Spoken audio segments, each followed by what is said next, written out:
And we are live for another episode of Faith the Nation. I'm your host, Deacon Alex, and I'm with Brother Matt Lepasic. From us to you, God bless you guys. Thank you guys for watching. Please be sure to like the live stream and comment in the comment sections. Let us know where you guys are watching from. We would love to hear from you guys. And we're doing a little bit of a special live stream. We had a fiery day earlier today. It was really interesting as it was all going down. I was trying to keep up with everything that was going on. Brother Matt, obviously we are talking about the showdown in the Oval Office between Donald Trump and Vladimir Zelensky that took place. Tell us a little bit of a brief overview of your take on what happened earlier today. Well, I woke up a little bit late this afternoon only to see that the whole world's been saved, that the peace treaties have been signed, that Vladimir Putin and Zelensky are backing off, that there was such a temperature that was such wonderful peace that was happening within the Oval Office today, and the whole world is going to be changed tomorrow because everybody was practicing the fruits of the Spirit today. It was just absolutely beautiful. Each and every person on point. J.D. Vance, no mistakes. Trump, no mistakes. Zelensky, it was just a beautiful thing to witness today. And of course, I'm being sarcastic. Yes, you are being sarcastic because it was anything but that. So obviously the hype was that Vladimir Zelensky was supposed to be coming to the Oval Office in Washington, D.C. to talk with President Donald Trump. And they were supposed to be going over some type of rare earth and mineral deal that Donald Trump was proposing to Vladimir Zelensky as a type of, detractor against, Putin and Russia. Obviously, Donald Trump is trying to make peace over in Eastern Europe between Ukraine and Russia. And part of what he was planning on doing was, kind of making economic deals amongst, the Ukrainians and also the Russians. And it seems to be that, President Putin, he kind of seems to want that. At least that's what he's telling Donald Trump. At least that's what we're getting from Donald Trump. Now, yesterday I had seen that, Zelensky. What's his first name? Is his name Vladimir also? His name isn't Vladimir, is it? It's not too Vladimir. Pretend like I'm not Googling it right now. Yeah, I have no idea what his first name is. Yeah. While you look at it, Zelensky. Zelensky was supposedly coming over to Washington D.C. to make some kind of rare earth deal, with minerals, rare earth minerals. So, and the reason for that, the reason why. His name is Voldemort. Oh no, that's the guy from Harry Potter. Yeah. So the reason why Donald Trump is about these rare earths is because China has kind of a monopoly on it. I mean, we're so dependent upon China on these rare earths, things that make our lithium ion batteries and our microchips and, all these little rare earths. That's something that, we don't necessarily have too much of in the United States, but Ukraine, a section of Ukraine actually has a whole lot of it, actually. And so, Donald Trump is trying to make a rare earth deal and an economic deal between Ukraine and Russia. And what we heard yesterday is that Vladimir Zelensky is coming to make a deal. And that's where, Brother Matt, you were being a little sarcastic. You were like, fruit of the Spirit, everybody's going to shake hands, and that was the furthest thing that actually happened. That was the exact opposite happened today. And so we are going to cover this. Do you have anything else before you want to start this video? No, well, I mean, the presidency is. I'm happy that the presidency has become a reality television show. We've got a reality television star as our president. I think we're being trained as to what to expect in the future and how intimate and how raw and real the president's going to be. Gosh, I mean, when I woke up this afternoon, I had seen the punchline and I went back to watch the whole thing. And I think I have a different take on this than most of I've been seeing in social media. So yeah, I really just wanted to watch it together with you, fact check myself. I've only watched it once. Yeah, Yeah. interesting to see that. Are they having backdoor conversations as well, or is Trump just like takes them off the airplane and just directs them into the White House and brings the cameras in? They don't even have any discussions. Everything's just ironed out in front of us. I Yeah. want to watch it, and let's just go through it play by play, like we're a sports commentator type of thing, Yeah. and Yeah. let's be keen to Before watch we their do body that, language. yeah. Before we do that, I do want to hear a word from our sponsor. We didn't get to that yesterday, and I see Sister Taylor in the house. I see Sister Licia in the house. Noah Chian said, "I'm calling him Voldemort from now on." Hey there, Benny Hinn. Nice to see you, brother. All right, let's hear a word from our sponsor, his daughter Sopery. Discover the purity of nature with our handmade soaps, crafted with love in a Christian-owned business.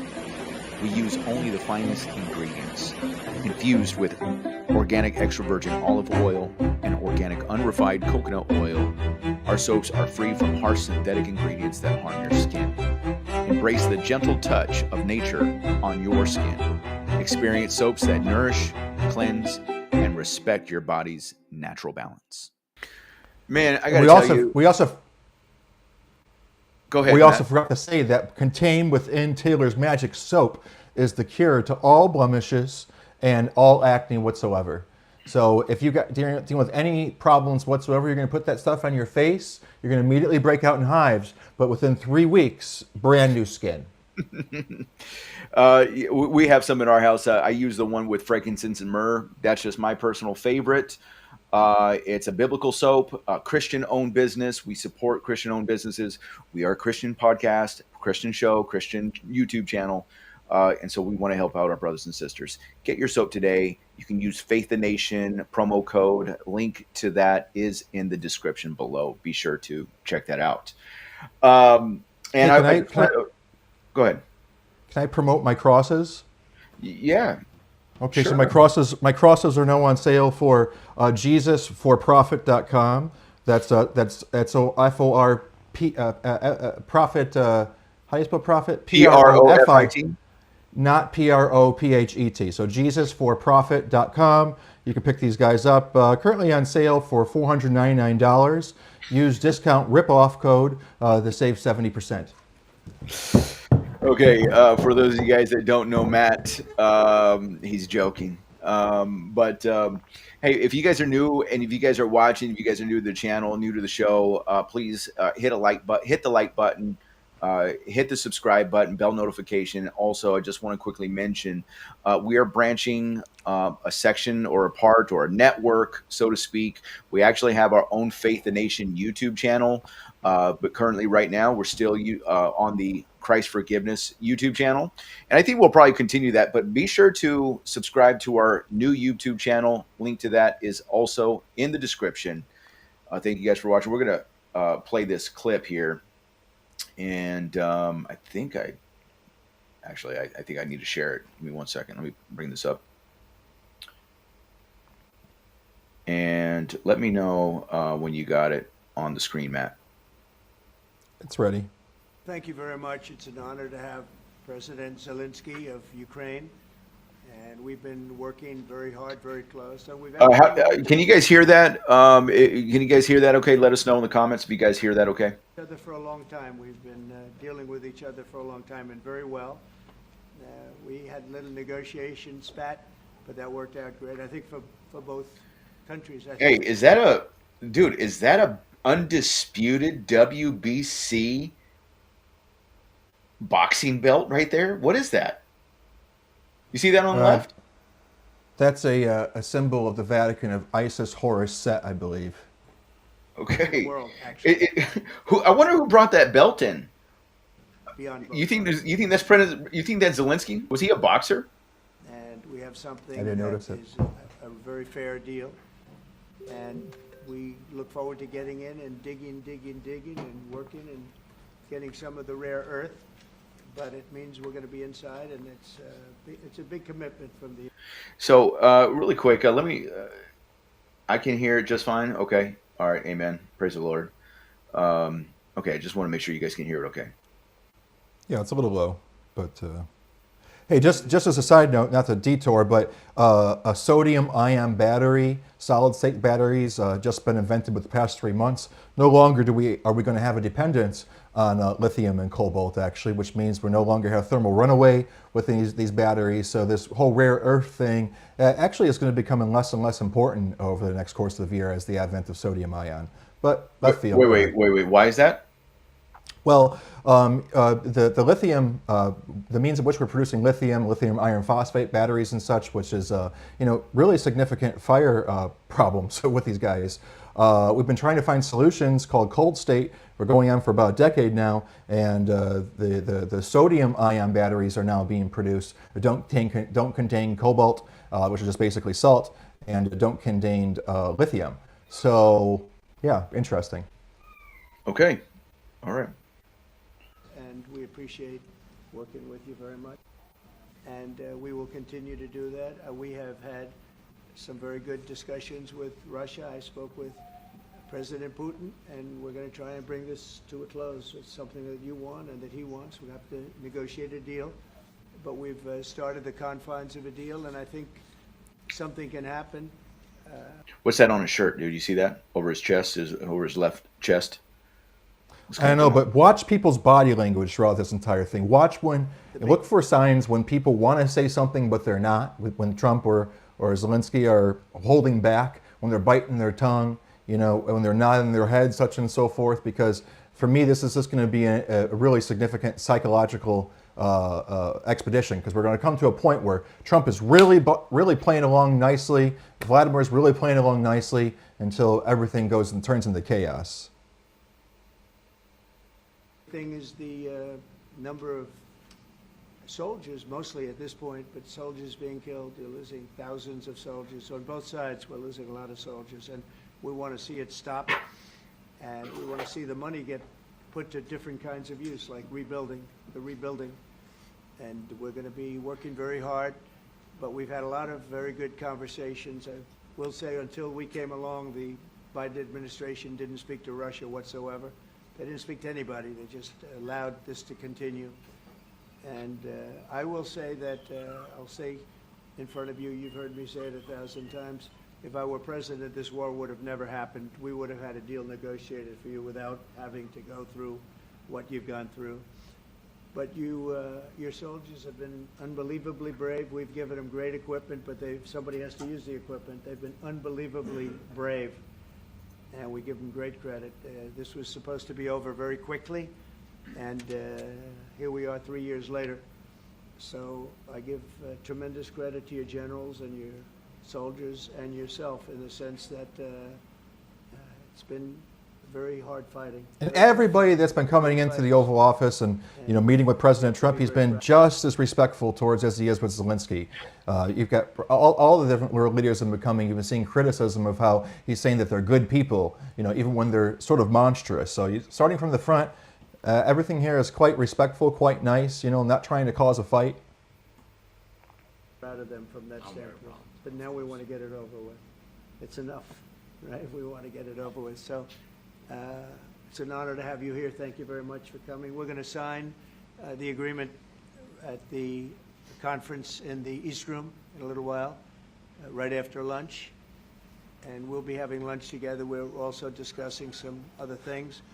And we appreciate everybody being here. It's somewhat of an exciting moment, but the really exciting moment is when they stop the shooting and we end up with a deal. And I think we're fairly close to getting that. And an honor to have you, and please, I'd like to say something. And let's just say at this point, I have no idea what agreement he's talking about.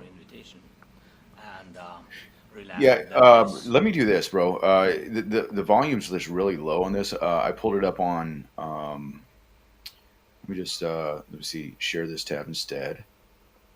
Did you see that come up? I see it. Oh, there we go.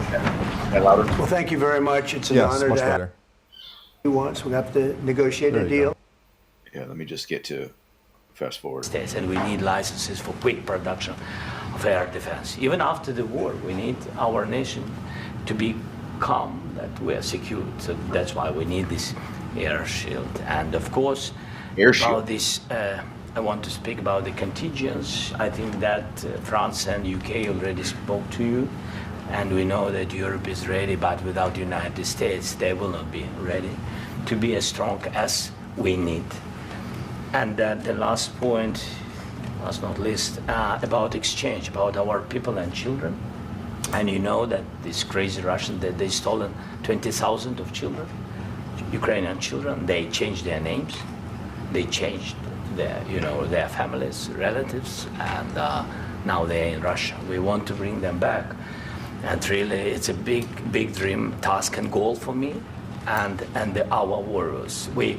By the way, Mr. President, we released more than 4,000 warriors from Russian prison, but there are thousands more in the prison. I wanted to share with you some images. How it's just can I now? Yeah, please. Some minutes, 1 minute, 1 minute. Just you to understand in what circumstances, in what situation they are, and what the attitude of Russia to our prisoners.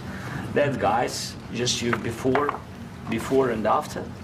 And you see before and after, just you to understand. Now thousands of such guys, ladies and men, there, and that, so they don't eat, they beat them, and they, So what he's showing there, pause it for a second, he's showing that the Russians are taking the boys and turning them into women, and he's seeing evidence of that. They do a lot of bad things. So out of, even during the war, there are rules. Everybody knows there are rules during the war. You can't turn, These guys, can't turn boys into women in don't have Russia. any rules. You see that 50, 60 kilograms left, and a lot of such things. And I didn't want to show you what the changes with images of children, because I will just share with you. And I mean, it's looking tragic. Yep, that's tough stuff. I wanted very much to give you, and you see. Yeah. This is pastor, by the way. They stolen pastors because it's not Russian church. They stolen pastors and moved pastors to the prison. And see that, that, I mean, I don't know if that's true or not. If it is true, I don't think that Zelensky really, I just don't think he's a really like a solid Christian or anything like that. But I think he's just using that as a bait to try to lure Donald Trump into making him feel, remorseful over, the situation that's happening there. At the end of last year, we brought 3 pastors, and we could exchange them.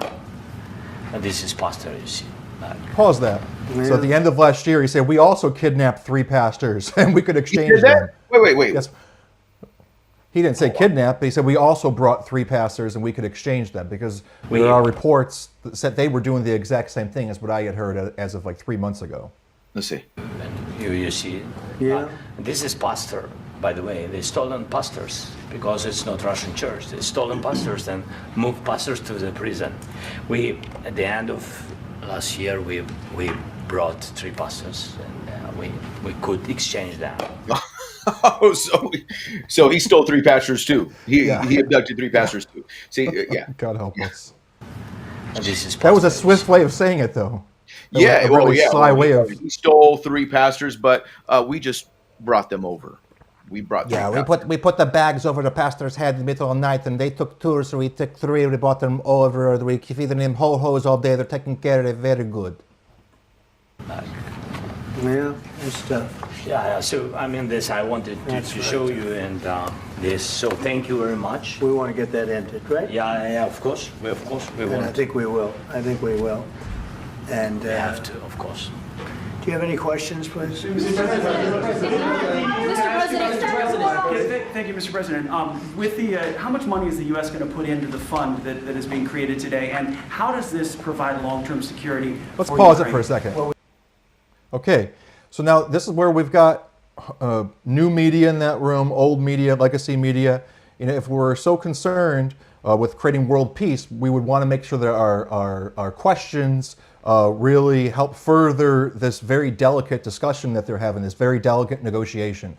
So now as they're going to the press, very awkward to do so, and you're going to be scanning Zelensky's body language as he has the opportunity to respond equally for every question.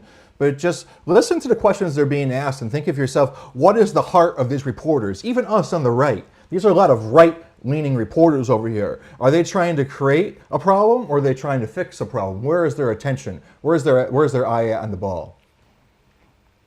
We don't know exactly how much, because we're going to be putting some money in a fund that we're going to get from the raw earth that we're going to be taking and sharing in terms of revenue. So it's going to be a lot of money will be made from the sale and from the use of raw earth. And as you know, our country doesn't have much raw earth. We have a lot of oil and gas, but we don't have a lot of the raw earth.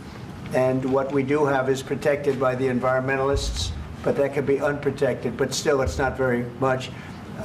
They have among the best in the world in terms of raw earth. So we're going to be using that, taking it, using it for all of the things we do, including AI and including weapons and the military, and it's really going to very much satisfy our needs. So it's something that just worked out really well. We have a lot of oil, and we have a lot of gas, we have a lot, but we don't have raw earth. So this has just about every component of the raw earth that we need for computers, for all of the things we do. This puts us in great shape. And on long-term security for Ukraine, how does this provide? I think they're going to have great luck. I think once we make the agreement, that's going to be 95% of it. They're not going to go back to fighting. I've spoken with President Putin, and I feel very strong. I've known him for a long time, and I feel very strongly that they're very serious about it. And we'll make a deal. And when the deal is So really quick, let me recap a little bit about what's happening. And I think he's telling the truth about President Putin.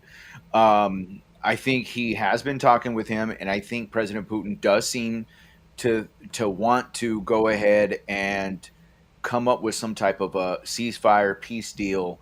And the reason why is because let's face it. I mean, the war that has been going on right now, it's pretty much at a standstill.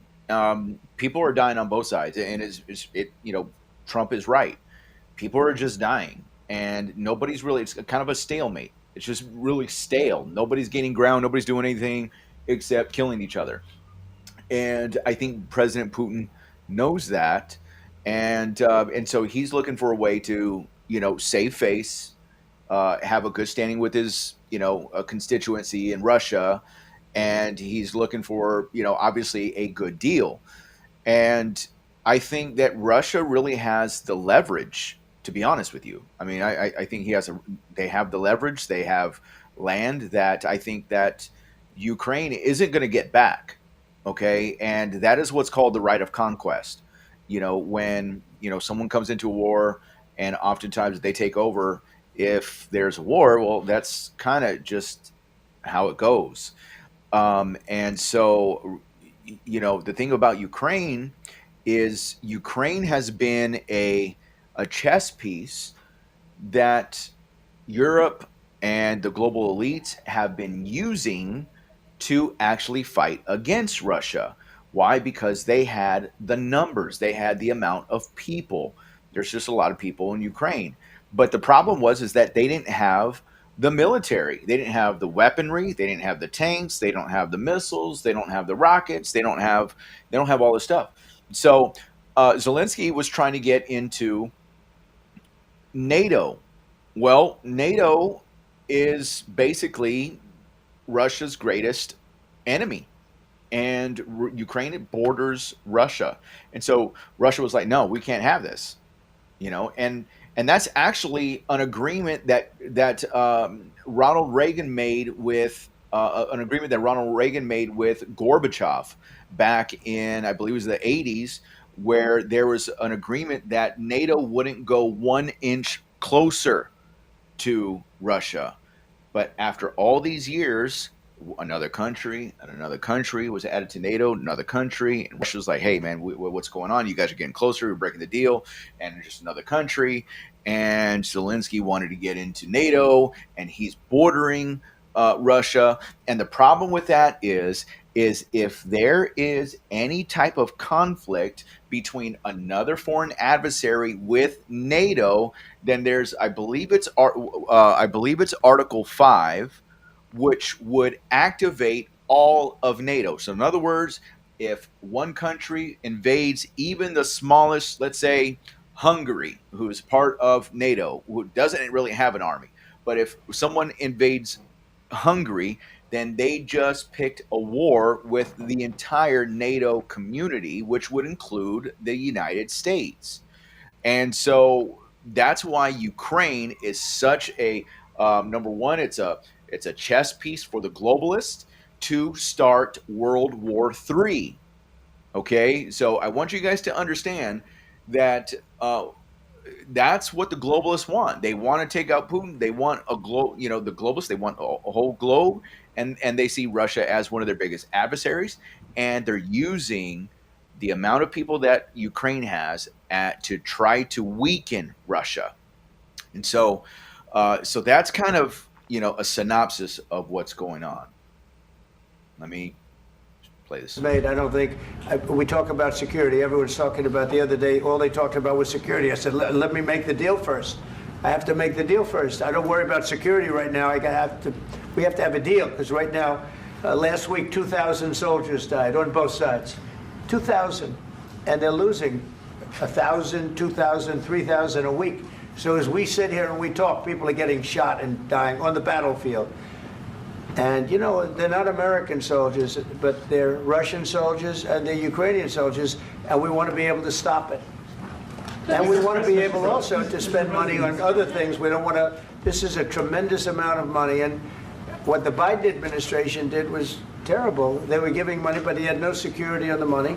Europe, as you know, gave much less money, but they had security. It was in the form of a loan.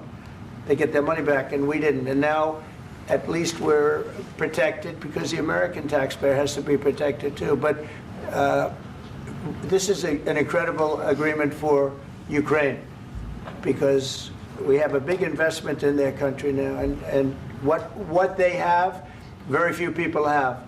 And we're able to really go forward with very, very high-tech things and many other things, including weaponry that we're going to use in many locations, but that we need for our country. Mr. President, This allows us to do this.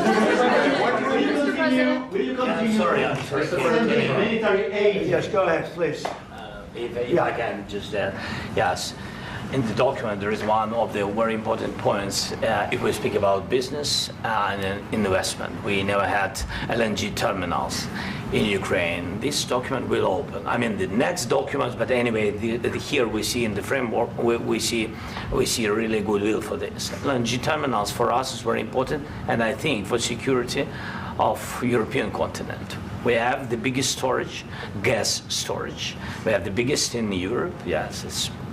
Yes, and we can use it. Use it for LNG. Use it for LNG, and we will do it. And really, we can help Europe because Europe really helped. President Trump said that they made less support, but they have our friends, pause it. and they are our very supportive. Okay, so let's just take notice there. This is the first question asked.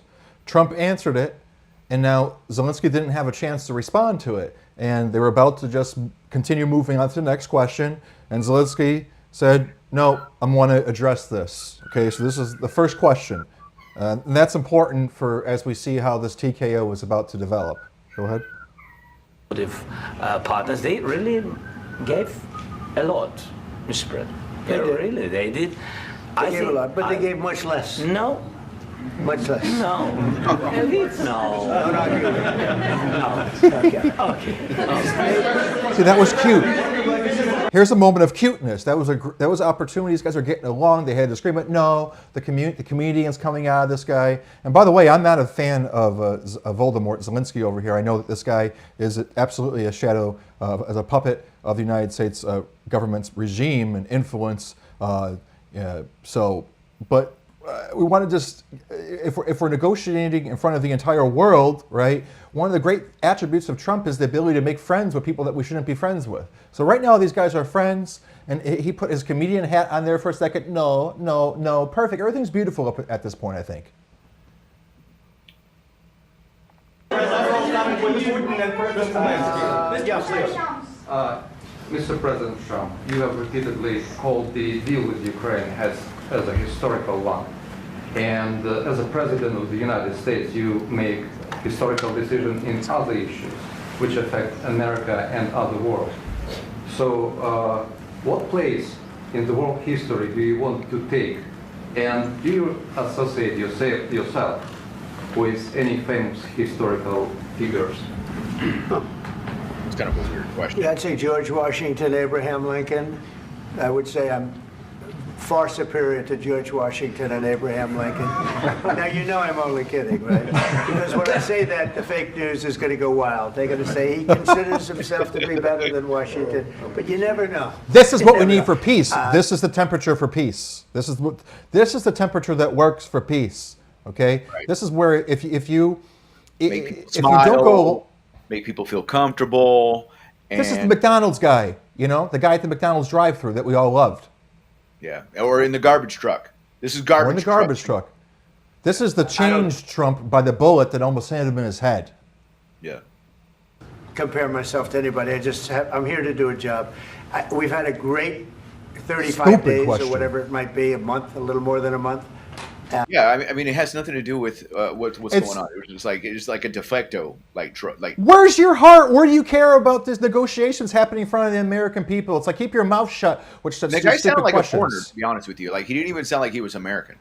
This whole thing was full of one stupid question after another. This shows how they just don't care about what's actually taking place and what opportunity and role they could play in helping foster and facilitate reconciliation. These These are people on our side, by the way. That's a right-leaning guy. This would be a very great achievement if we could get the war stopped and get them back to normalization. I think that's going to happen. We've had very good talks on both sides, as you know, but I think we've done a very good job, just generally. If you look at all of the things we've done in 30 days, they're saying there's never been a opening for a president. The first month, there's never been a first month like we've had. And this is one of the very important things. This, to me, is one of the most important things because we have tremendous death taking place as we speak, and I don't want to have that. You know, think of the parents, whether they're in Russia or Ukraine, think of the parents of all these people being killed needlessly. They came to our territory. Should have never started. This would have, if I were president, Pause this it. would have never started. It's starting to get worked up. You saw the body language, right? Yeah. Body The language. reply. Now, whether Trump has superior peripheral vision to be able to see that, J.D. Vance definitely sees that. People in the audience see that, right? That's the first time that we register the body language indicating, okay, but he's keeping his mouth shut. And what's he pointing at? He's pointing in that Putin was the aggressor, okay? In terms of military encroachments, moving into Crimea, moving into Russian territory, all right? Which is a fact, but it doesn't account for what was the aggressionary role that the United States played, okay, opening up 12 intelligence bases in 2016 right on the border of Russia, okay? Yeah, well, not only that, I mean, you know, you had the Biden administration that said, yeah, you can join NATO. And the problem with that is, again, like if there's any type of, or that he should be able to join NATO, it was like given the green light to get everything started for Ukraine to join NATO. And again, the problem with that Russia has is like now, again, I believe it's Article 5 that would state in NATO, Article 5 states that if any country attacks one member of NATO, then you have attacked the entire NATO community. And so that's literally a World War III scenario, especially when you're talking about a player like Russia. And, you know, Russia, you know, obviously Russia doesn't look very hot as far as their military and what they're able to do per se. But the issue with Russia is they have nukes, right? And so, you know, if you back them up into a wall, I mean, we don't know. I mean, you know, Putin is always talking about nukes, and you know, I think he even changed his nuclear doctrine a little bit. That he basically changed his nuclear doctrine to be able to use it. Because and the reason why he changed it is because right before President Trump was elected, right before the election, Zelensky came to the United States, and I think they're going to mention this, but they came to the United States, and he picked up some long range missiles, and they're showing him Pennsylvania, and they're showing him with a marker, and they're signing. Politicians and Vladimir Zelensky are signing long-range missiles that are going to be fired at Russia, deeper into Russia, because Ukraine doesn't have long-range missiles up until America gave it to them.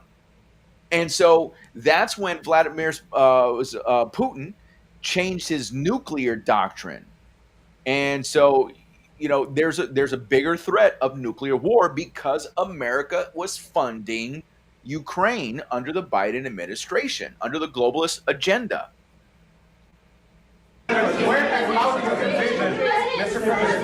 Will you continue sending military aid to Ukraine after the U.S. signs this agreement with Ukraine? Yeah, we're going to be continuing. To President Zelensky. Do you feel like the U.S. is on your side? That President Trump is on your side at this Another moment? retarded question.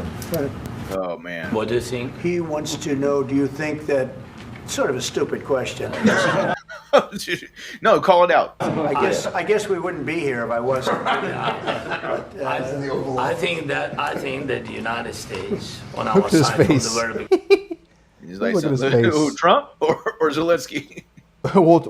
See, my thing is that Zelensky is basically running a dictatorship. So I think upon entering into this room, he's really not used to the freedom He really of is.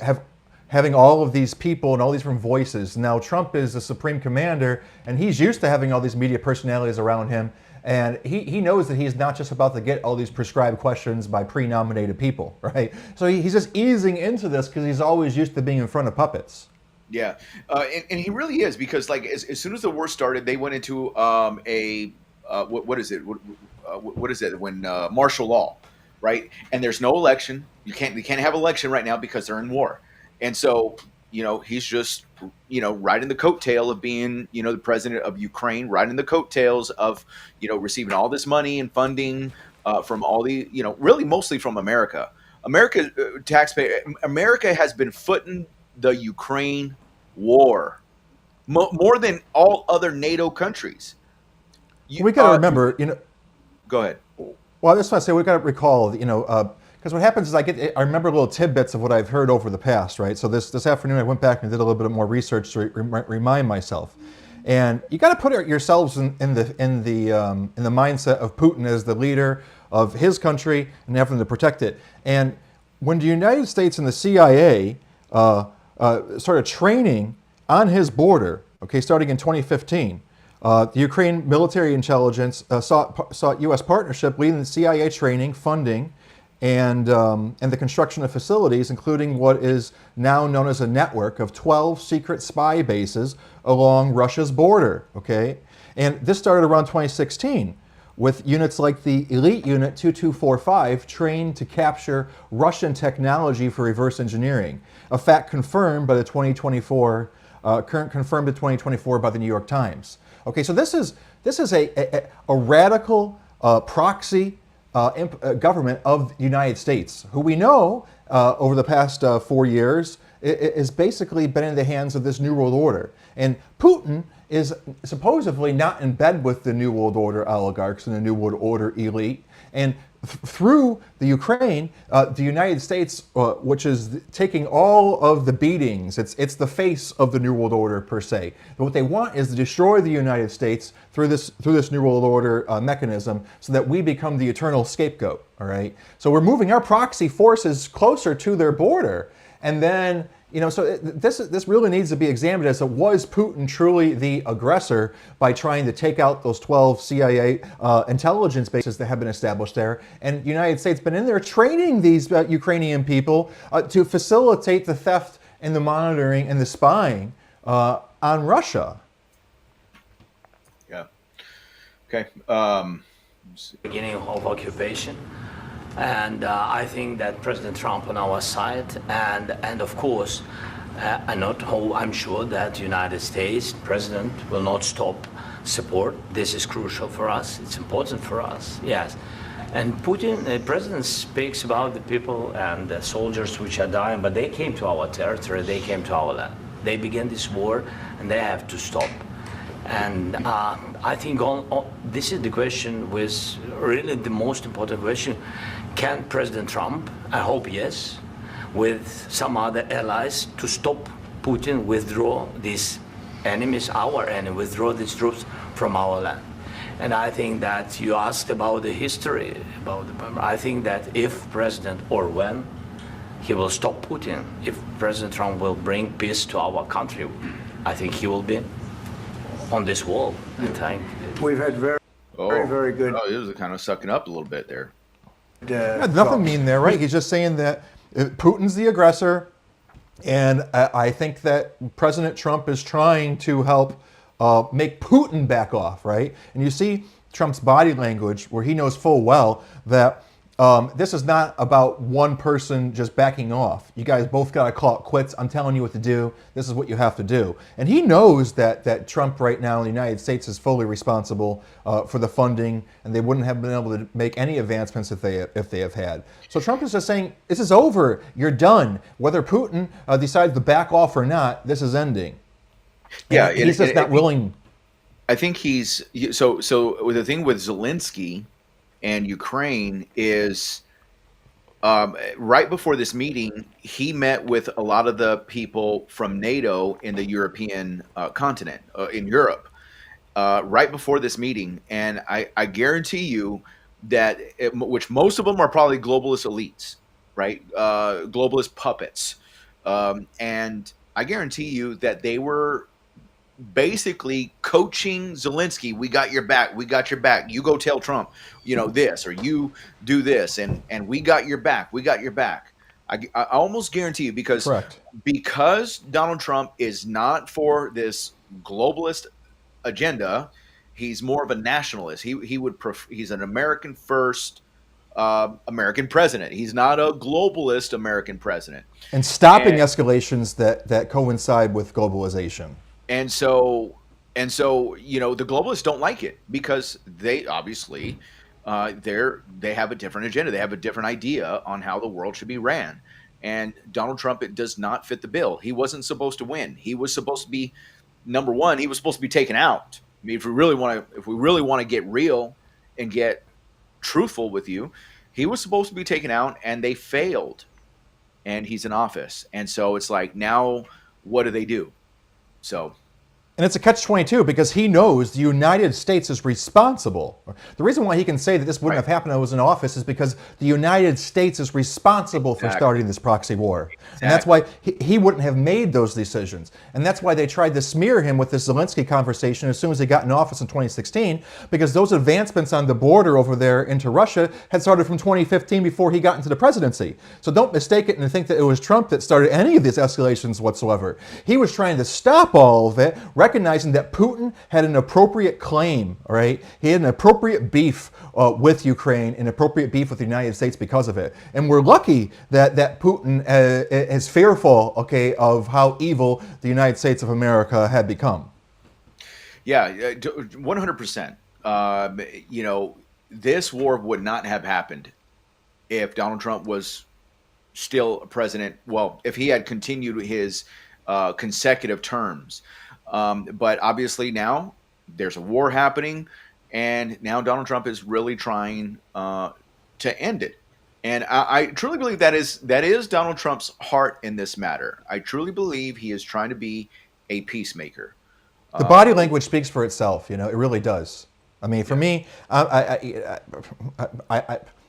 anyhow. To Ukraine. President Zelensky just said that there would be no compromises with Vladimir Putin. I just wanted to ask both of you. Firstly, are there compromises that you think that President Zelensky is going to have to make? And President Zelensky, is there anything that you might be thinking that you may be able to offer? So firstly, for example. So firstly, Zelensky did not say that. He didn't use the word compromise. He was just sticking to his narrative that he hopes that President Trump can convince Putin, right, to back off. And but he didn't mention that we're unwilling to compromise. This reporter is putting that in his mouth, and you see his recognition of that in his body language. Elections. Thank you. I think you're going to have to always make compromises. You can't do any deals without compromises. So certainly he's going to have to make some compromises, but hopefully they won't be as big as some people think you're going to have to make. That's all. That's all we can do. I'm here as an arbitrator, as a mediator to a certain extent between two parties that have been very hostile, to put it mildly. They've been very hostile. There's been a vicious war. There's been a vicious war. You know, it's a very level battlefield, and those bullets go out, and as I've said many times, we were talking about it with Pete, many times the only thing stopping those bullets is a human body. And in the case we're talking about, generally young human bodies are stopping a lot of bullets.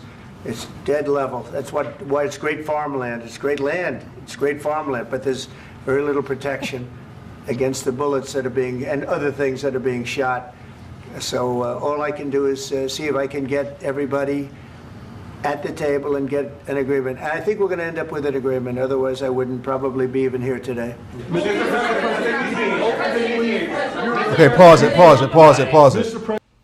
Now, this is the beginning here, because Zelensky wants to respond to that, all right? Now, you're going to see he's not given the opportunity to respond, not saying Trump's doing it on purpose, but he now goes to the next numbskull, all right, to ask the next question. When Zelensky wants to respond to that attack, okay, saying that he's unwilling to compromise, and we're going to watch as Zelensky bites his tongue and does not escalate at this moment. I think this is that moment. Go ahead. President, I've got two questions for you. You think ultimately your legacy will be the peacemaker and not the president that led this country into another war and ended foreign wars? And I've got a question. I hope it will. I mean, I hope I'm going to be remembered. What is hand movements and everything? I mean, he's just like, what is this? I want to respond to that last thing. Doing this to save lives more than anything else. Second is to save a lot of money, but I consider that to be far less important. So I hope I'm going to, thank you, Brian, for that question. It was a nice question.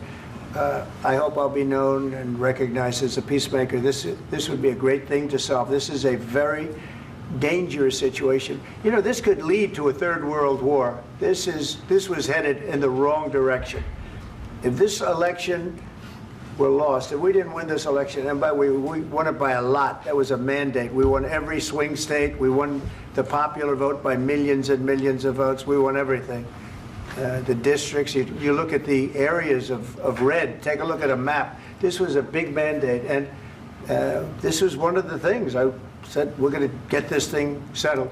If we didn't win, I think this could have very well ended up in a third world war, and that would not have been a good situation. What was your second question? And my second question for President Zelensky. Second question he didn't have a chance to respond to. Second question he didn't have a chance to respond to. It was directed fully at Trump there, but that was question number two. Zelensky's not getting his share of the time. Not that that's been agreed upon or anything, but this is just part of his psychology now as this conversation's continuing. A good situation. What was your second question? And my second question for President Zelensky. Why don't you wear a suit? Yeah. See, that was, when I heard him ask that question, I was like that. Why would you ask that question? You are basically belittling him, and it's like you're picking a fight for all of us. That was the most irresponsible. That's the first, because this is the moment where, because listen, I want to call balls and strikes, and honestly, I'd prefer if I just went for the next 6 months, just like saying, "Oh, I love you, Trump. Everything you're doing is great." I would feel a lot more comfortable. But unfortunately, he's not God, right? And it's like, this is good, this is not good. That guy needs to be kicked out, right? And now Trump is going to furthermore say that, oh, good questions, this and that. That guy, I don't care. People are allowed to make mistakes. That's disgusting. That's a disgusting question. Millions of people are dying, man. And that's what Trump is. Trump had that soundbite going back and toward the election. It's like, I don't know who's right and wrong. All I do is want the death to stop. People are dying. People are dying, okay? And you're going to come in and you're going to, why aren't you wearing a suit? All right? That attitude, and anybody in that room, including Trump or JD or anybody who laughs at that guy, right, or makes any positive remarks whatsoever. To be honest, I thought that was like the voice of Matt Gaetz. I don't think it was, but just repulsive. There's no room for that. I would give you like a reprimand, 3 strikes and you're out because of a question like that, because this is a big deal, man. How dare you talk about something like that, trying to invoke his emotions and get him all upset? Like you're not wise to seeing that he's just now remained quiet underneath 2 different questions. This is not a small deal because people escalate things. This is how it happens. Yeah, and I think too, it really got in the way of like trying to make a peace deal, right? Like I mean, it was like driving a wedge in between, Trump actually working out a deal, number one, a mineral deal that would benefit the United States, rather than us just funding out money. Like we're going to get something back. And then on top of that, like actually putting an end to a war that is actually taking place, that is actually killing a lot of people, right? And just irresponsible. Rebuke him. Rebuke him. That guy needs to be rebuked right now. What kind of ridiculous question is that? But instead he had just said good question to the first one, right? Let him have it, which wasn't a good question. Firstly, it was stupid, right? And then second, this is a bad question. He should have been rebuked right then, right there, right? But I'll be honest with you, okay? He was affirmed in that question. Nobody stood up against him by their body language. Watch the room. Next level in this country's office, and you refuse to wear a suit. Just want to see if do you own a suit? Yeah, problems. A lot of Americans have problems with you not respecting the dignity of this office. I will wear a costume after this war will finish. Okay. Yes, maybe one. Maybe something like this. Something like yours. Yes. That'd be great. Maybe something better. I don't know. Yeah. We will see. Now, really quick, look. Obviously, I agree. It was a stupid question. I agree. He should have been rebuked. He should have been like, hey, like Donald Trump probably should have said something like, hey, like we're not going to ask. We're going to ask these kind of questions. Okay, Stupid. You got a serious question. We're gonna have to take serious questions here. So that's a disclaimer. That should have happened. My second point, that now that this is brought up, I think that this is kind of true. Now, one would have to ask, because I did Google Zelensky, and I saw images of him wearing suits, and obviously, he normally doesn't. And honestly, like ever since I started seeing Zelensky and Ukraine during this Ukraine war, Russia war, I've only ever saw him wearing stuff like this. And honestly, he is a puppet. He is being used. He's a pawn of this of the globalist idea. And I honestly believe that this is the strategy, that this is a costume. I just believe that he's wearing a costume. He's being told what to wear. He doesn't wear suits because it's supposed to look like he's in war. It's supposed to look like he's a soldier. It's supposed to look like he's, Mr. Tough Guy because he's fighting Putin. And I do think. Listen, I got Elon running around the White House with his kid on his shoulders. No, you're not allowed to ask a question like that. It's complete hypocrisy. I agree. Ridiculous. World War III over simple human emotions. Okay, people are people. I don't care if he's a pawn. I don't care if he's an MK Ultra candidate. I don't care if he stole $170 billion. All right, he could be having a good day, and someone like that. If you think that even Trump put up that question, Zelensky doesn't know what's going on per se, right? Put yourself inside of his shoes. Maybe he thinks that Trump wants to have that pre-screened question coming out of his mouth.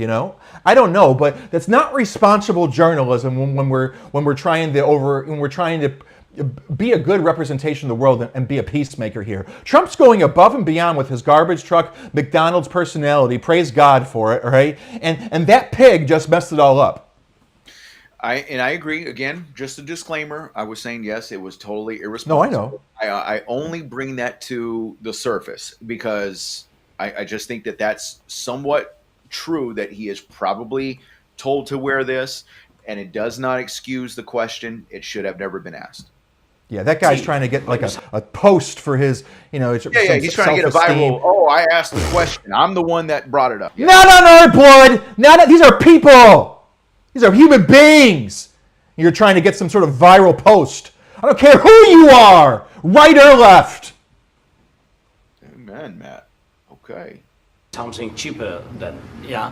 Thank you. Thank you. President Trump, thank you, President Trump. You said yesterday that you have... Are you going to send more arms to Ukraine in case there's no peace? Yeah, we're going to have arms to Ukraine, yeah, sure. Hopefully I won't have to send very much because hopefully we're going to have it finished. We're looking forward to finishing this quickly. We're not looking forward to sending a lot of arms. We're looking forward to getting the war finished so we can do other things. But we very much appreciate the agreement because we needed what they had, and we're treating, you know, our country is now treated fairly. Biden didn't do that. He didn't know what the hell he was doing. This should have never happened. This should have never started. But, you know, sure, the answer is yes, but hopefully we won't have to send much because I'm looking forward to getting it done quickly, very quickly. Does that mean you'll provide security guarantees? Third Mr. question, President? no response from I don't want to Zelensky. talk about security yet because I want to get the deal done, you know. Well, I mean, in all fairness, I mean, it was directed to Donald Trump. In all fairness. Sure, but I'm just building up the psychology inside You follow- Zelensky's head that's about to lead to this blow up. Into the same trap like everybody else a million times. Because he's about to said start over and insisting. He's about to start insisting that he's allowed to speak. over.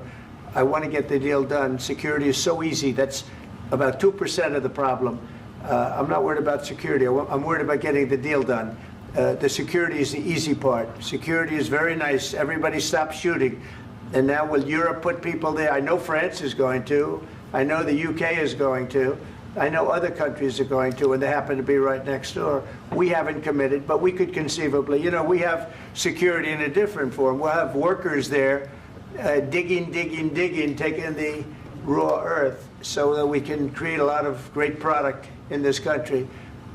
So in that sense, you have something, but we haven't determined that yet. I will say, in speaking to France and in speaking to, and they were here, as you know, last week and just the other day, they have committed to a lot of security. It's almost like I can make a narrative inside of his head. It's like, oh, I got to say something. These people are going to think that I'm Trump's puppet here. How much longer can I sit here saying absolutely nothing, you know? This deal gets done, it's over. Russia's not going to... Yeah, I mean, obviously, yes. That is part of Donald Trump's persona, right? He just commands the room. He commands the attention. He commands the conversation. And, yeah, I mean, obviously, it's probably bottling up in Zelensky, and he's just like, you know, yeah. I want to go back, and nobody's going to want to go back. When this deal ends, I really believe this deal And that is witch, going to be Caitlin, pointing out that Zelensky's shaking his head. Caitlin from CNN, right? Who is that? Wait, who was that? That's Caitlin. What's her name? Caitlin, the one that Trump said was a nasty person who was doing the CNN debate. Right? Just said, she just referenced Zelensky shaking his head, right? Speaking directly to him, you know, trying to incite things even more. Yeah, please go ahead. Go ahead. Thank you so Mr. President, thank you. You had President Macron. Fourth question. Body language, his hands. Praised your courage and conviction to lead the pathway towards peace. Yes. Part of that involved, though, re-engaging Russia in diplomatic relations, something that... Well, in all fairness, let me say this. Let me just say this. Yes. I think that, and this is just coming to me, I'm not saying that this is the way it has to be, but I mean, we are dealing with the American media. It is in America. I think most people have a vantage point of their questions that are going to be typically more of an American like question. And so, you know, yeah, do I think that it's really good that, you know, it's basically not looking good for Zelensky? Not necessarily. I don't agree with it. I definitely don't agree with that that suit question. Definitely don't agree with that. But so that's kind of where I'm coming from, is that obviously I do think that there are more questions that are basically more, you know, for the American people. And how can Zelensky really answer those questions? And maybe we should add questions. Maybe they should have asked more questions to involve. Well, at this point, I don't think anybody has any wrongdoing at this point. The reason why I'm building it up is because Zelensky is like in a hot seat and he's learning how to deal with the situation. It's his responsibility to cut people off, which he's about to start doing, right? And say, no, I'm going to speak, right? Yeah. And this is building up to that moment. So now we got 4 questions where he goes by. We see dismissive body language coming out of him. No, I'm not saying anyone's at fault or Trump or anybody for not noticing that or facilitating it. In fact, he's the man in the room. He's the leader of his country. He has a responsibility to do what he's about to do as he's getting comfortable inside the room and now start addressing the crowd, okay? So what we're doing is I'm monitoring his temperament. I'm monitoring Zelensky's temperament throughout all of this because we're about to see what I believe to be an attack launched at Zelensky by the vice president, completely unsolicited, which is my perspective. The previous leaders lacked the conviction to do so. What gave you the moral courage and conviction to step forward and lead that? Well, I love this guy. Who are you with? One American News, sir. Well, that's why I like him. One American News does a great job. I like the question. I think it's a very good question. It's a pathway to peace. It's a pathway to getting something solved.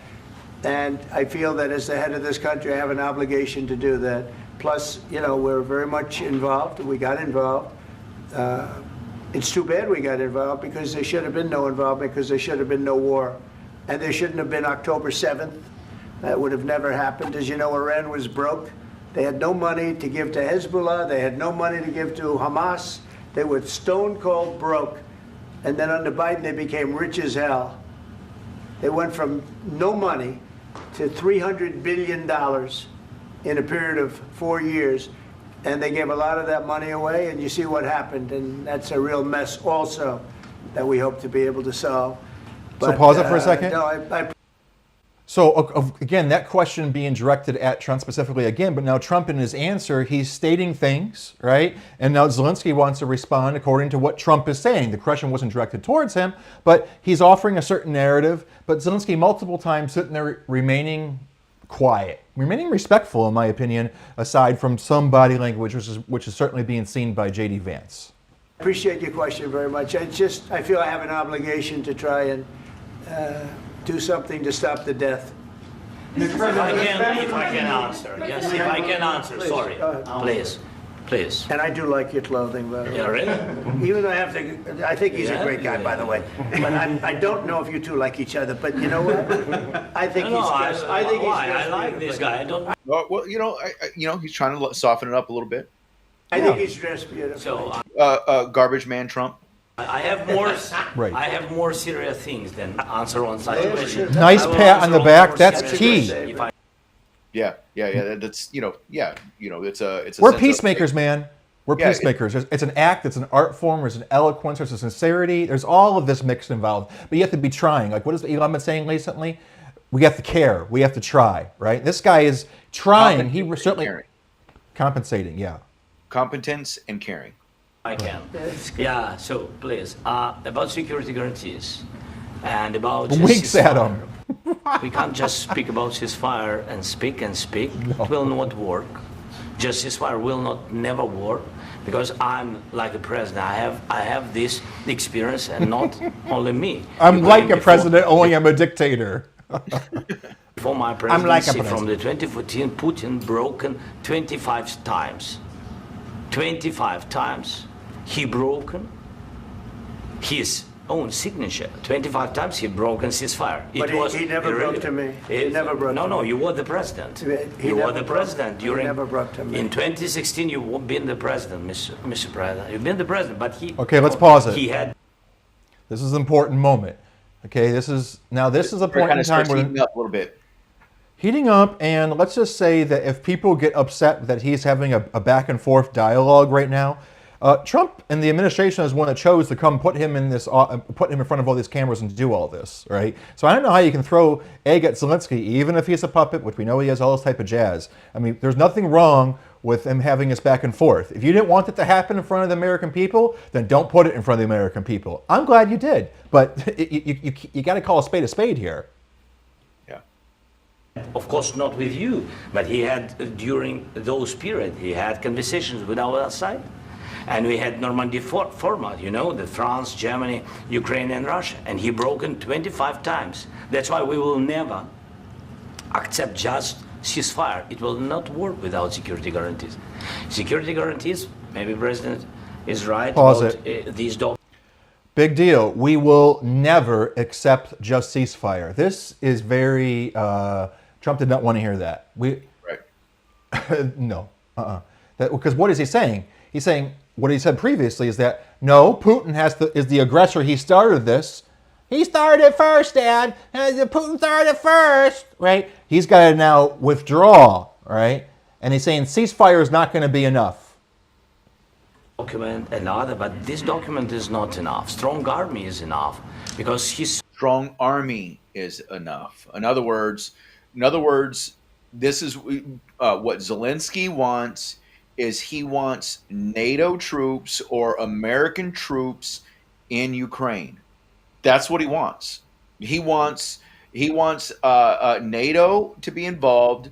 He wants America to be involved by military force, with military force. And so what is he asking for?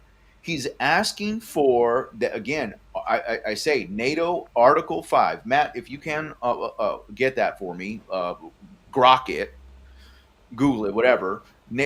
He wants NATO to be involved. He wants NATO military or United, which is really United States. Let's just be clear. The one who funds NATO is the United States. The one who provides most of the troops, most of the funding, most of the missiles, most of the dollars of taxpayer dollars is the United States. And so he wants military presence in Ukraine that is not Ukrainian soldiers. So what happens if a rocket goes off and it hits a NATO member of, a member of NATO? Well, guess what? We just started World War III. Article 5 says the parties agree that an armed attack against one or more of them in Europe or North America shall be considered an attack against them all, and consequently, they agree that if such an armed attack occurs, each of them an exercise of the right of an individual or collective self-defense recognized by Article 51 of the Charter of the United Nations will assist the party or parties so attacked by taking forthwith individually and in concert with the other parties such actions as it deems necessary, including the use of armed force to restore and maintain the security of the North Atlantic area. That's the King James Version. Thank you. Soldiers afraid, Putin's soldiers afraid of our soldiers when we're strong enough. If we are not strong enough, if we are empty, if our storage is empty, we can't defend our land. Today, he knows that we have, all the world knows that we have meeting, yes? Why he's using ballistic? Putin today using ballistic on our hospitals, schools, and etc. Ballistic. So he knows that we are here and that President Trump is really have goodwill to stop this war. And you hear now the president. So why he's using? So he doesn't want to stop. He doesn't want. But I hope that we will do it. Really, we'll do it. Security. When we speak about security guarantees, when the Europeans are ready for contingents, they need USA backstop. If there will not be United States, we will not never have any contingents, strong contingents from the Europeans, because they don't want to divide alliance connection between the United States and the main and strongest ally. He just said, without the United States, we have nothing. He just said it himself. Right. Without the United States, we're not doing anything. Okay. Yeah. He said it first. He wants American troops in Ukraine. That's what he wants. But why? Because obviously we're the world power. We are the world power, especially when you have a strong president. We are the world power, and everybody knows it. We're the economic power of the world. We have the largest military, the strongest military, especially now, especially since Russia has been in a standstill stalemate with Ukraine, because a lot of Russians have died. Their army isn't looking so hot right now. And so what does he want? He wants American forces in Ukraine. And I just don't want American boots on the ground in Ukraine. Me personally, I don't think we shouldn't do it, because it's going to be World Did he War say III. that? Did he say that yet? Because he does say that at some point. But did he just say that now? Did I miss that? What? Well, because his first statement, correct. Because that was the first. There was two statements that were absolutely unacceptable by any and all standards. His insinuation, if he said it yet, that we would have boots on the ground in Ukraine. Well, no, I mean, he didn't say it yet. He will. He will say that though. Then. That's the insinuation. Okay. Yeah. Let's hear it. He does say it though. Goodwill to to stop this war. And you hear now the president. So why he's using? So he doesn't want to stop. He doesn't want. But I hope that we will do it. Really, we'll do it. Security. When we speak about security guarantees, when the Europeans are ready for contingents, they need USA backstop. If there will not be United States, we will not never have any contingents, strong contingents from the Europeans, because they don't want to divide alliance connection between the United States and the main and strongest ally. He's just saying that if the United States isn't with us, we know Europe's not going to be with us either. Yeah, because the United States is NATO. That's why. NATO is the United States. The United States funds most of NATO. Like, and this is why Donald Trump is telling the other countries of NATO, hey, you got to start paying more. You're not paying your fair share. And look what happened. Look, who's it going to cost more? It's going to cost if the United States or if the United States is involved in a war in Europe. Who's it costing more? It cost America more. Why? Because we have to cross an ocean. We got to get all of our military. We got to get all of our stuff over there. And it's like, that's going to cost who? Me, you, taxpayers, United States taxpayers. It's going to cost the United States. And because Europe doesn't foot the bill, they don't pay for it. And they're the ones that are closer to Russia. They ought to pay their fair share. In fact, we ought to look at it like, having the United States on a retainer. We ought to get paid just for being in NATO. We are the ones that need to be getting paid. And that's what Donald Trump is advocating. But look, what did Putin say? If America isn't there, then Europe's not going to be there. And so what does he want? He wants American, and again, he didn't say boots on the ground. I'm saying it.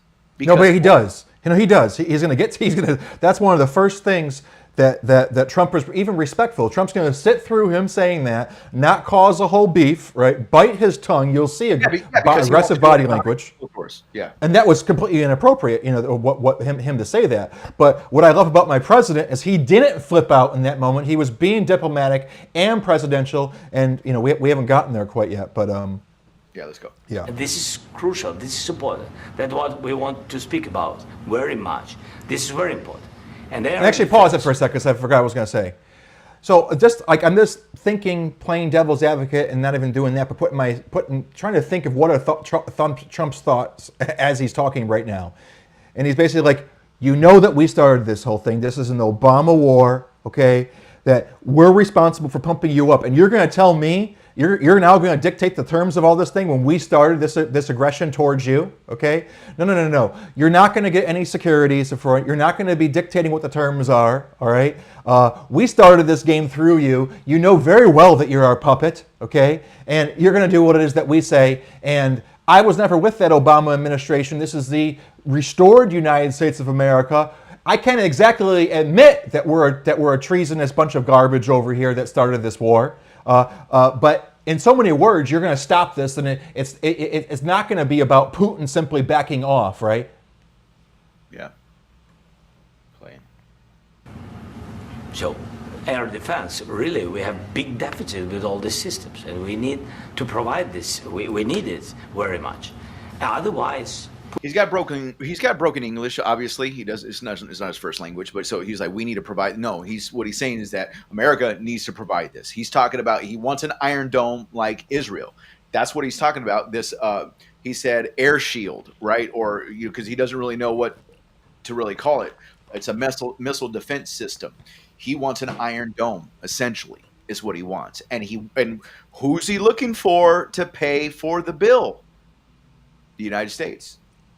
That's what he wants. And it reminds me of the prayer meeting at the cabinet office the other day. What was the prayer? The prayer was that the Lord God would be our Iron Dome of protection over this nation. Yes, amen.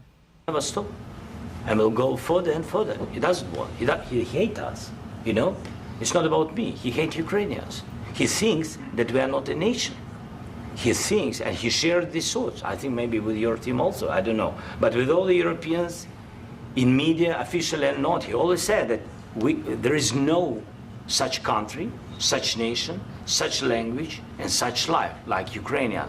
No, he really doesn't respect all the Ukrainians, and he wants to destroy Pause us. that, because and when you read, Vladimir also speaks some Russian, okay, but when you read that, he further or goes in to say and articulates that the Ukraine is a puppet of the United States. That's part of Putin's articulation with his disrespect of Ukraine and how it's being used as a weapon against his own people.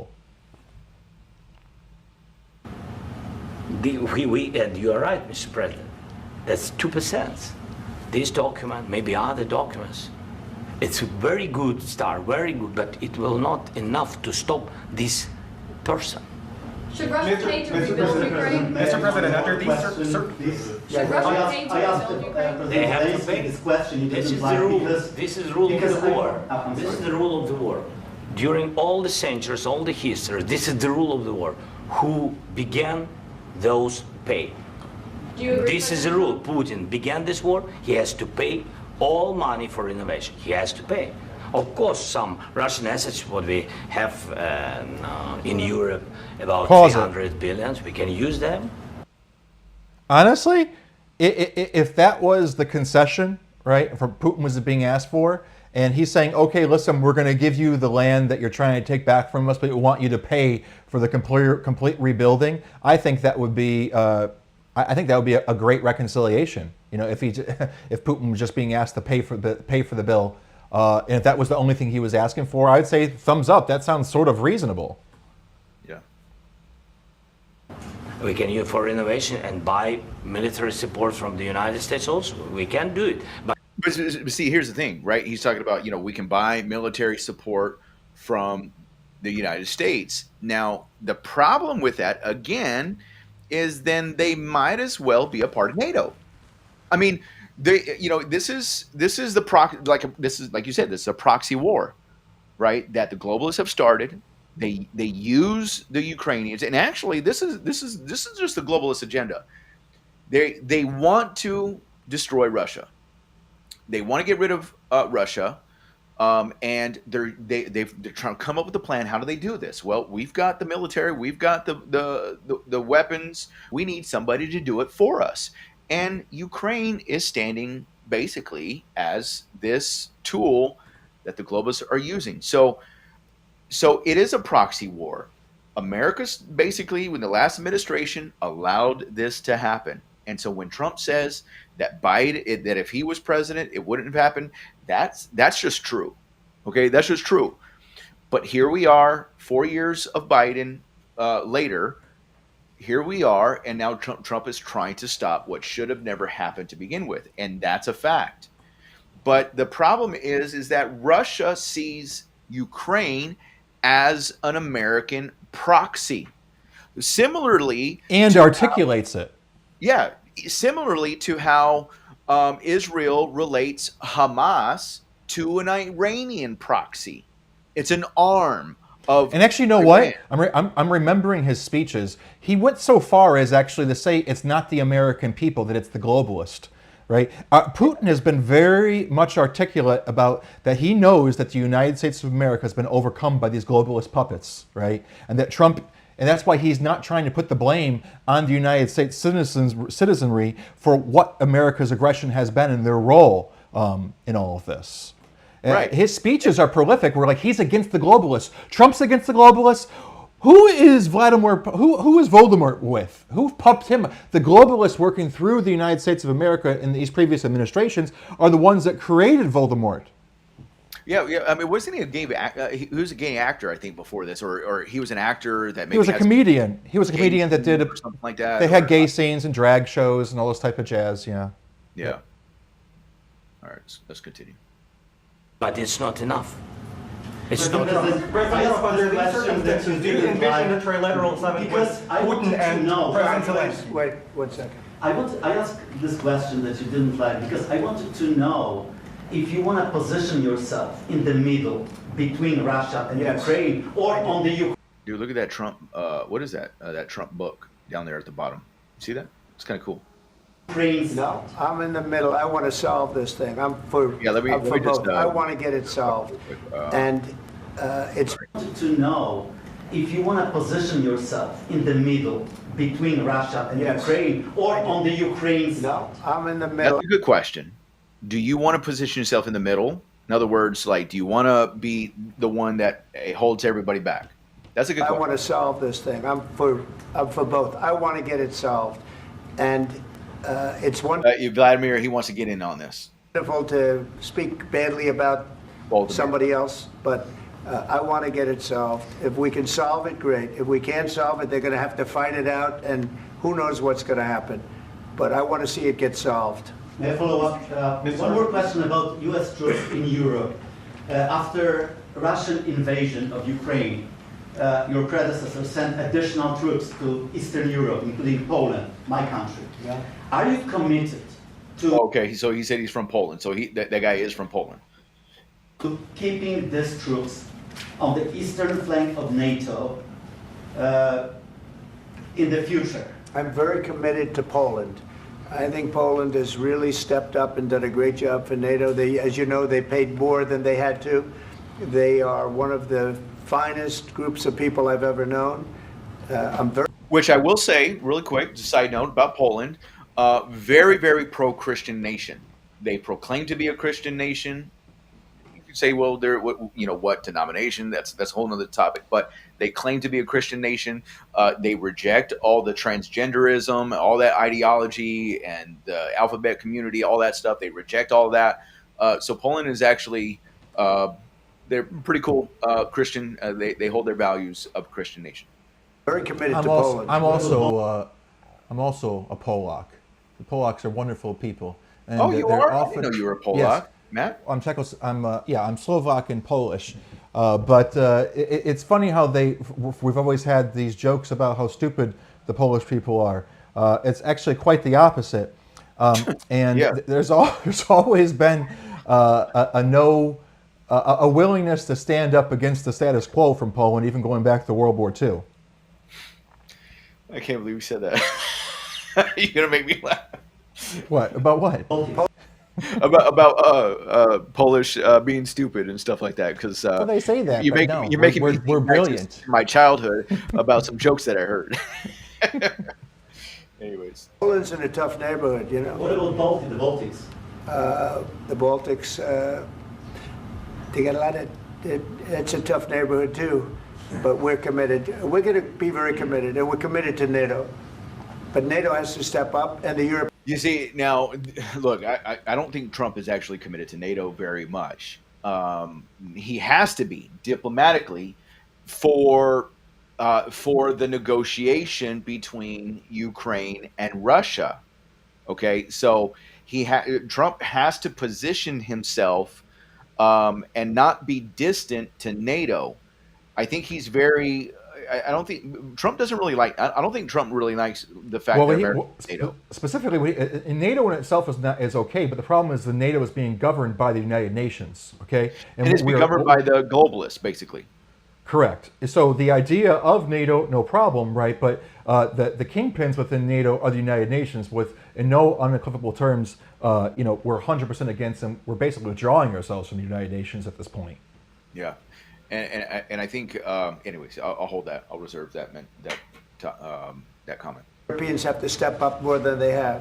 And I want to see them equalize because they are in for far less than we're in. And they should be at least equal.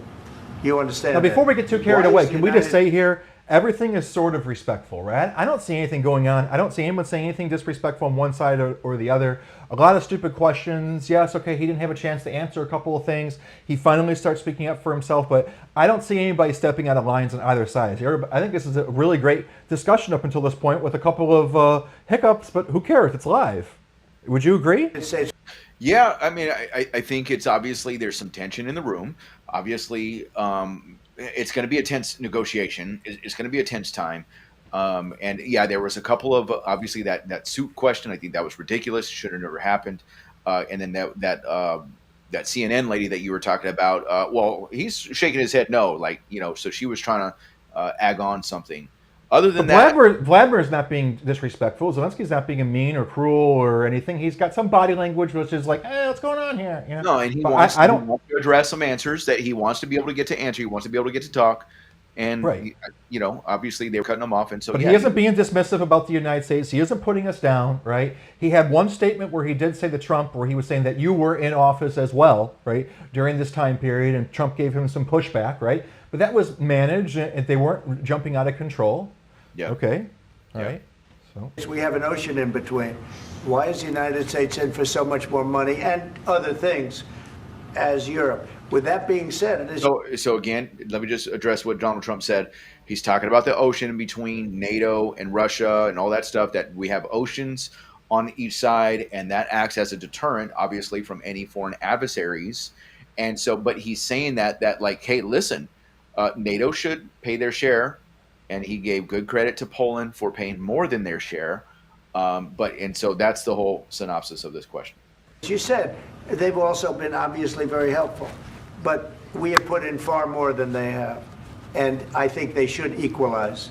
Mr. President, Please, go ahead. Ask you about the agreement again today. What changed between the first time that Secretary Vance gave President Zelensky the agreement and today for the signing? We made a deal. So What was the deciding factor? I'm a business person. We made a deal. That's what changed. And I've heard no details about that deal. Remember, he said, upon coming in, he said, we're about to go into the East office, into the East Wing, and sign the deal. I have heard nothing or read nothing today about what the idea of this proposed deal even is. Well, I think what probably could have happened, this is what could have happened, because we were expecting that there was the deal that was supposed to be done. For the mineral rights? Yeah. So remember, Okay. So not a peace deal, a mineral rights deal to justify our 200 bill. Yeah, 350 billion, and that we were going to begin to working and extracting these minerals, and we were going to split some of the profits with Ukraine to help them pay for stuff, to help them get the right, and we were going to get a lot of these minerals. And I think what happened, what Trump is talking about, we made a deal on the phone. Nothing's really signed. Look, I work in sales. I work in home construction. You can make a deal all you want to on the over the phone or this and that, but until you get a pen to paper and a pen to a check, and you got that money in your hand, there's no deal, right? And that deal might be in order to put. Is that we don't even know? Is that deal going to be contingent on continuing to give U.S. aid, continuing to prop up this puppet? I don't think that deal's going anymore. Well, but it's just nonetheless, because I would want to posture that, okay, United States started this thing as a puppet for Ukraine, and now we want to believe that Trump is our different, non-globalist type of guy, and now he's coming in and making a deal and saying, okay, I might look at it and say like this, okay, hey, we've given you $200 billion, right, 300, whatever it is, even though Zelensky says we only received $70 billion, which is a whole other question for Doge to dig into. Forgot my train of thought. Continue. I don't know, but Z-Dog, Gospelman says Z-Dog has deuces in his hand, acting like he has aces. He's not living in reality. Anyways, let me just. Oh snap! I just where are we at here? Man, what happened here? It's not a love match, and it's unfortunate. That's why you're in this situation. The United States should not have allowed this to happen.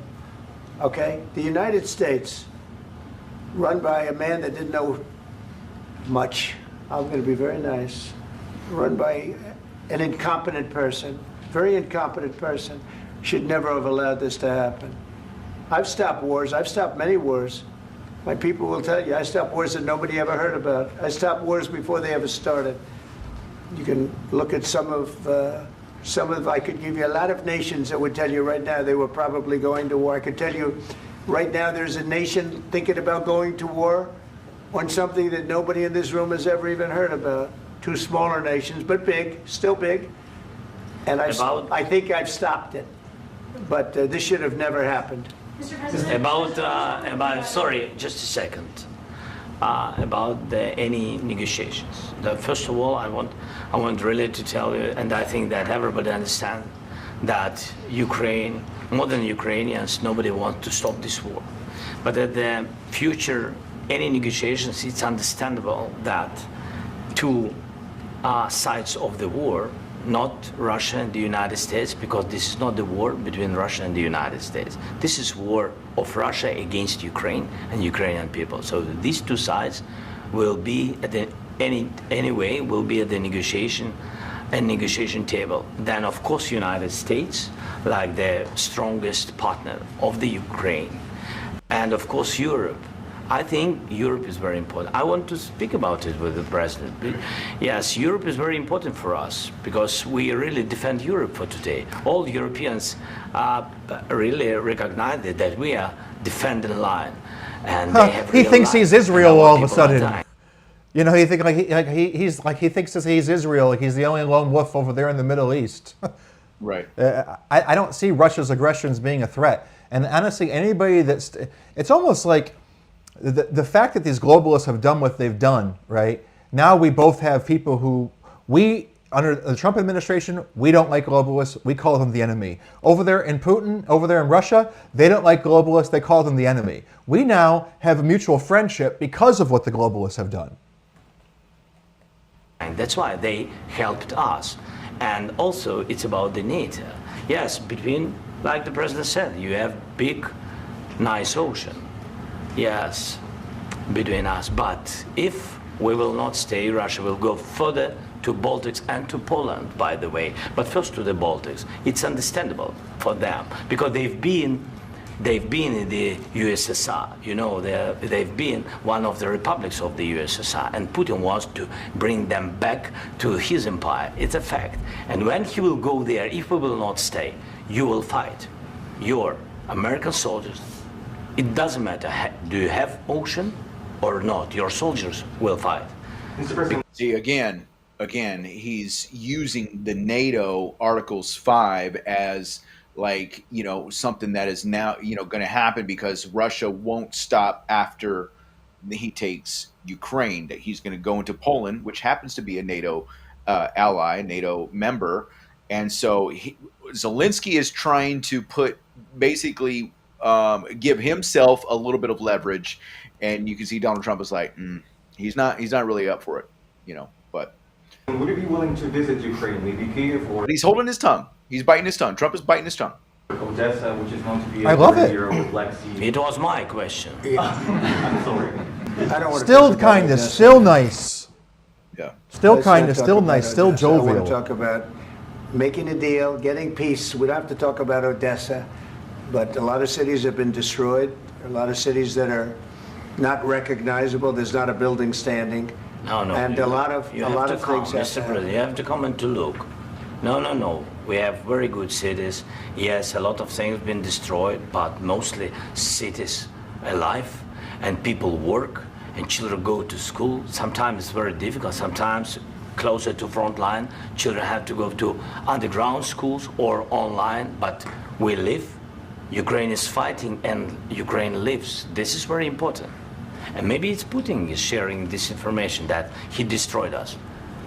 No, he lost 700,000 people, 700,000 soldiers. He lost everything. Yes. So. Mr. President, one more. I mentioned Poland. Please, go ahead. When did you last speak with President Putin, and what did he say that? A couple of days ago. And what did he tell you that gave you the assurance that he wanted peace? Well, that's what I do. My whole life is deals. I know pretty good. And I've known him for a long time. I've dealt with him for a long time. He had to suffer through the Russia hoax. You know, Russia was a hoax. It was all Biden. It was nothing to do with him. So he had to suffer through that, and he was able to do that. I think that he wants to make a deal, and he'd like to see it end. That's all I do. That's what I do. My whole life, that's what I do, is make deals. And I'm in the middle of a mess, because this is a real mess. It's a very dangerous one. If this doesn't get solved now, it's not going to get solved for a long time. So I hope we're going to get it solved. In the back, please. Thank you, Mr. President. Prime Minister Starmer claimed repeatedly that his government believes in free speech and was not engaged in censorship. But his country's government arrested. He's talking about Starmer, who's the Prime Minister of the UK, and Zelensky. He's looking like, what? Who's he talking about? So. For memes and thought crimes. His question is de facto. It's just completely off topic. And even more worrisome is pressuring American companies to censor Americans on its behalf. How can he be a reliable, trustworthy partner when he says things that are demonstrably false on such an important topic? Well, we actually spoke to him about that yesterday, and we thought they took it very, very much too far. JD was very strong on it. So was I.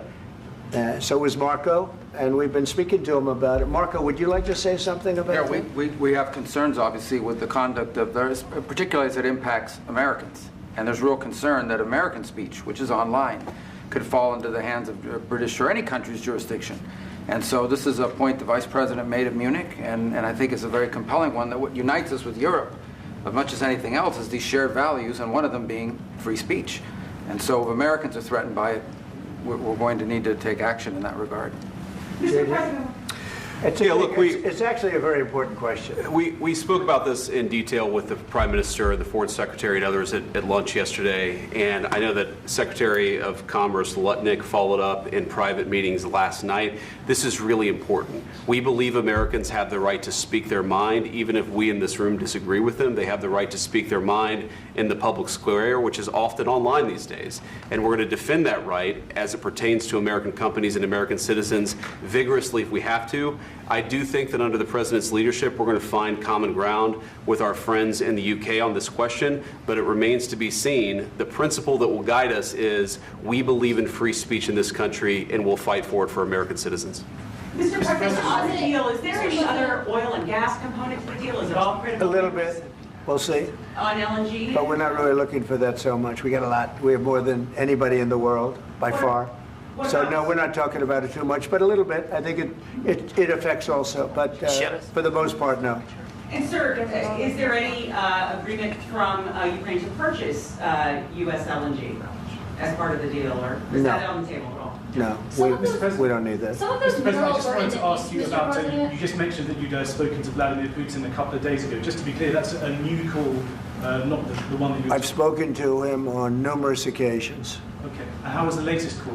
What did you discuss? How did it go? Are you serious with that question? I am. I'd love to know. It went well. I think we're going to have a deal. On the minerals deal, Mr. President, some of those minerals are in the east of Ukraine, not far from the front lines and in areas that Russia has occupied. Will you direct President Putin to withdraw his forces from those areas if there's U.S. interest Well, there? we'll take a look at the time. We have a lot of area. It's a very big area we're talking about, so we'll take a look. I'll study that and I'll see. And who would protect those minerals if they are U.S. interests? Would that be Ukrainian They'll forces? be protected. The European agreement forces? will protect them. U.S. The forces? agreement, yeah, we're signing an agreement. You Right, but know? what if Russia tries to invade or there's Russian aggression in their spots? I just told you, I don't think that's going to happen. And if that were going to happen, I wouldn't make a deal. If I thought that was going to happen, I wouldn't make a deal. Some people may wonder why. You know, they ought to focus on CNN on survival, not It's asking Caitlin these again. ridiculous questions. What's that? That's just Caitlin again from CNN. You know that Yeah. woman we should pray for. Focus on surviving, because CNN's got such low ratings. I don't think they're going to survive. Let's go. Please, go One ahead. more. Since I already mentioned Poland. Poland was under Russian control for decades after the Second World War. When I was a kid, I looked at the United States not only as a most powerful country, richest country in the world, the country that has great music, great movies, great muscle cars, but also as a force for good. And now I'm talking with my friends in Poland, and they are worried that you align yourself too much with Putin. What's your message for them? Well, if I didn't align myself with both of them, you'd never have a deal. You want me to say really terrible things about Putin and then say, "Hi, Vladimir, how are we doing on the deal?" That doesn't work that way. I'm not aligned with Putin. I'm not aligned with anybody. I'm aligned with the United States of America and for the good of the world. I'm aligned with the world, and I want to get this thing over with. You see the hatred he's got for Putin. It's very tough for me to make a deal with that kind of hate. He's got tremendous hatred, and I understand that, but I can tell you the other side isn't exactly in love with, him either. So it's not a question of alignment. Can you I'm pause it? aligned with the. I honestly, I didn't hear Zelensky communicating any hatred. I'm sure he does, and he says that they don't even respect us as a people. But I didn't see him saying or demonstrating to me how much he hates Putin or how much he hates the Ukraine. Did you? I mean, Russia. Did you? No. I mean, I think he was being very. I think he was being as diplomatic as he could. He didn't say that he hated anybody or to anything to that nature. But I think obviously that there probably is some type, and maybe it was one of those things that Donald Trump is just bringing out, that is underlining, just like how we said that Putin or Zelensky wants American troops in Ukraine. It's an underlining thing that obviously he does. He didn't say it, and I said it, and I think that's kind of similar. Trump is Zelensky didn't say it, but Trump obviously is spilling the beans on that. But I mean, at the same time, he's getting ready to say that Putin doesn't like him either, and that's just the truth. The world. I want to get the thing set. I'm aligned with Europe. I want to see if we can get this thing done. You want me to be tough? I could be tougher than any human being you've ever seen. I'd be so tough. But you're never going to get a deal that way, so that's the way it goes. All right, one more question. Hey, I want to respond to this. So look, for 4 years in the United States of America, we had a president who stood up at press conferences and talked tough about Vladimir Putin, and then Putin invaded Ukraine and destroyed a significant chunk of the country. The path to peace and the path to prosperity is maybe engaging in diplomacy. We tried the pathway of Joe Biden, of thumping our chest and pretending that the President of the United States' words mattered more than the President of the United States' actions. What makes America a good country is America engaging in diplomacy. That's what President Trump is doing. That's a good answer. And Very I think fair. JD, that was a good answer. That's the vice president that we love. Yeah. The Jekyll and Hyde is about to come. Yeah. Let me just where are we at here? Give me 1 second. Let me just. Doing. Can I ask you? Sure. Yeah? Yeah. Okay. So he occupied our parts, big parts. Now, I think maybe, let me just say this, because this is where it's going to get heated. Now that I'm doing this a second time, I think that maybe what Zelensky is going to ask probably should have been behind closed doors, but of Ukraine, not his fault. East and Crimea. So he occupied it on 20. Because now he's interviewing JD Vance rather than the questions coming from the reporters. Now you have two political positions that are now questioning each other. And so that's why I think that that this is where it should have just stayed. But that's when it should have stayed behind closed doors. Well, but the only thing I would say is that he respectfully opens his mouth and he says, "Can I ask you a question?" We didn't have to say that. He could just ask him a question. And now he's 40 minutes in. You get comfortable, right? So he starts out nervous, I don't know what he's getting himself into. 40 minutes, now he's comfortable, right? And so, okay, now he's going to have this discussion. Let's see. JD opened his mouth, he did very well. So during a lot of years, so I'm not speaking about just Biden, but those time was Obama, then President Obama, then President Trump, then President Biden, now President Trump, and God bless, now President Trump will stop him. But during 2014, nobody stopped him. He just occupied and took. He killed people. You know what the contact 2015. 2014. 2014 and 2015. 2014. Yeah. So I was not here. Yeah, but that's exactly right. Yes, but during 2014 till 2022, the situation the same. The people have been dying on the contact line. Nobody stopped him. You know that we had conversations with him, a lot of conversation, my bilateral conversation, and we signed with him, me, like a new president. In 2019, I signed with him the deal. I signed with him, Macron and Merkel, we signed ceasefire. Ceasefire. All of them told me that he will never go. We signed him with gas contract. Yes, but after that, he broken this ceasefire. He killed our people and he didn't exchange prisoners. We signed the exchange of prisoners. Okay, but pause he it. didn't do it. So as a sidebar, now what we have to do is we need to go back and we need to see what is Putin's, I don't have a memory of this right now, but what is Putin's side of that story, okay? Well, what is the reason why they didn't continue in the ceasefire? I tend to recall him articulating a reason why the ceasefire was broken, but we should do that at a later time.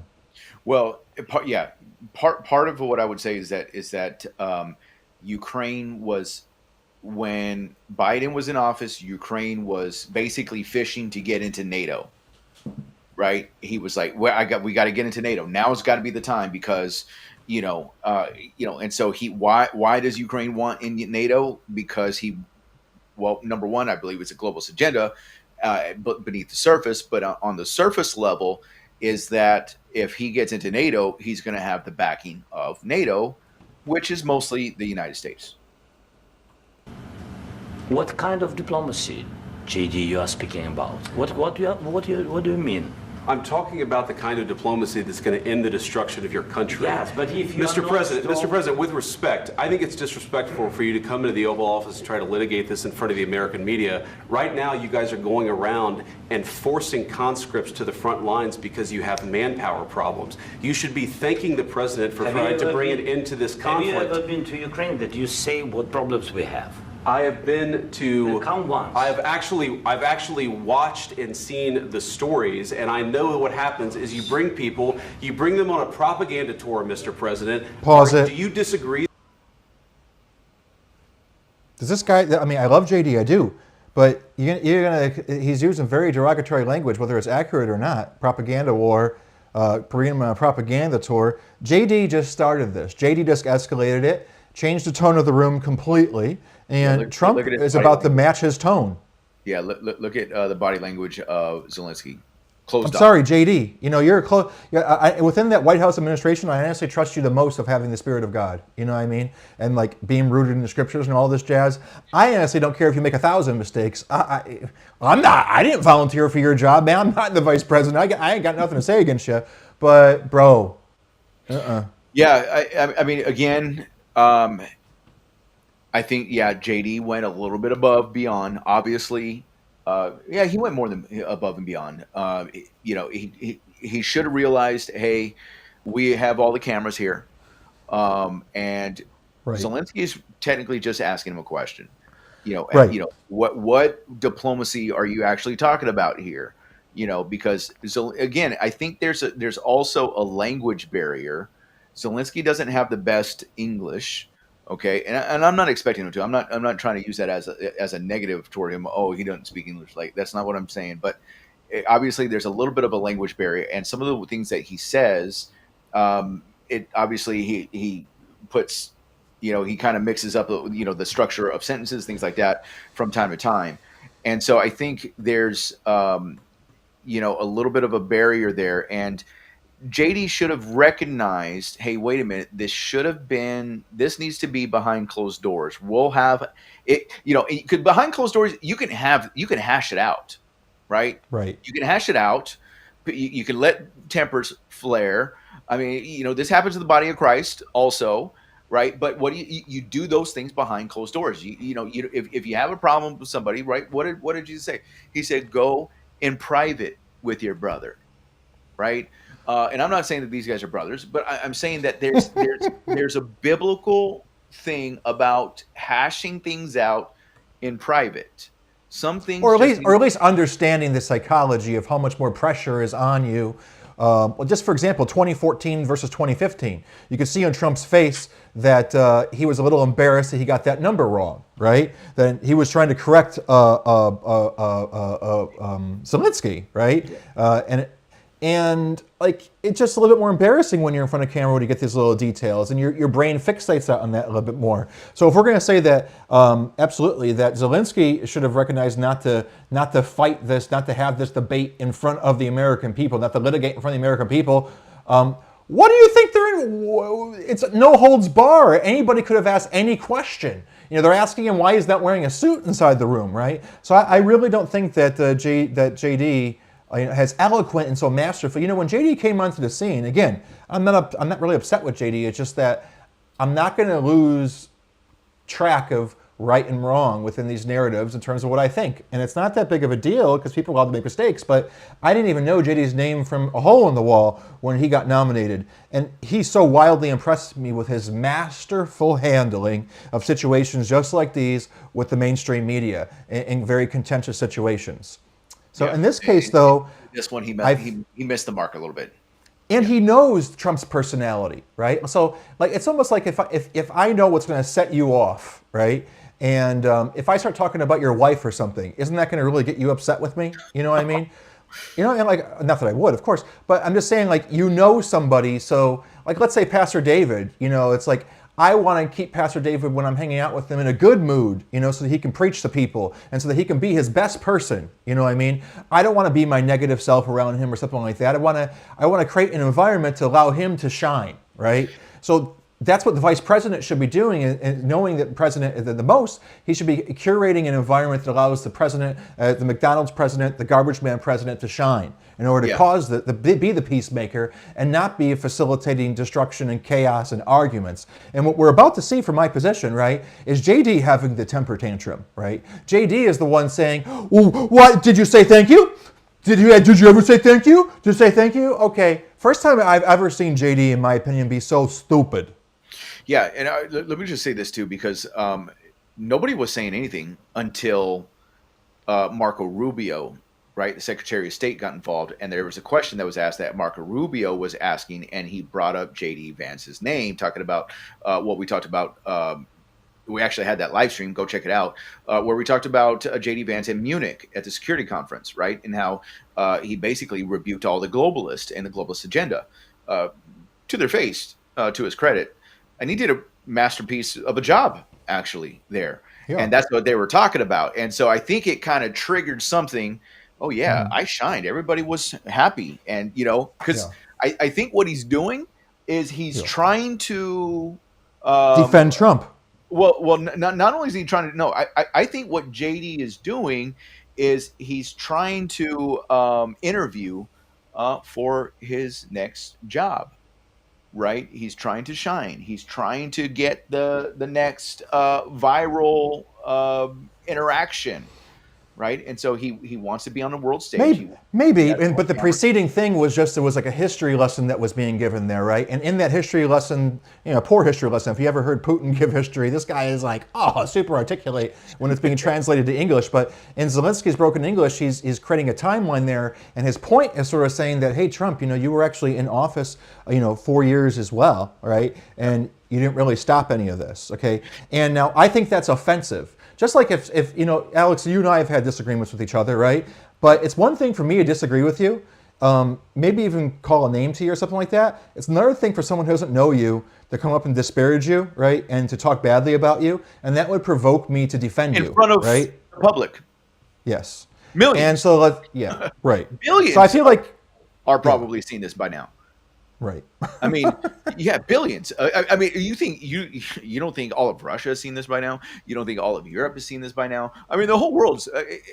This administration is doing something. Anyways, I don't want to get off topic, but I think what happened with JD Vance, and look, we're just being fair, right? I don't even know what everybody's saying in the comments, if anybody's saying anything, right? Because what was being portrayed, what I was watching on the clips on X, by the way, follow us on X. Link to that is in the description, and follow us on our new YouTube channel, Faith the Nation. Link to that is also in the description.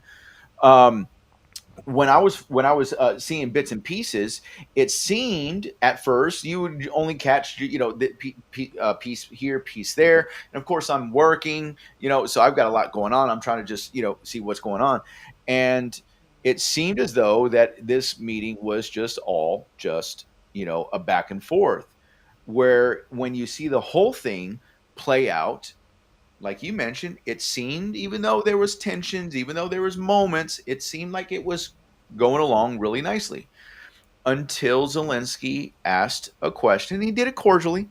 I will say that. He did ask the question, can I ask you a question? He did it nicely. But I just think that those types of things, that's when it should have been behind closed doors. And I think JD wanted to take the opportunity to have another audition for presidency, right? Because he knows, as it sits right now, Donald Trump isn't getting a third term, right? I don't even know if he would do it on third term if there was ever a possibility.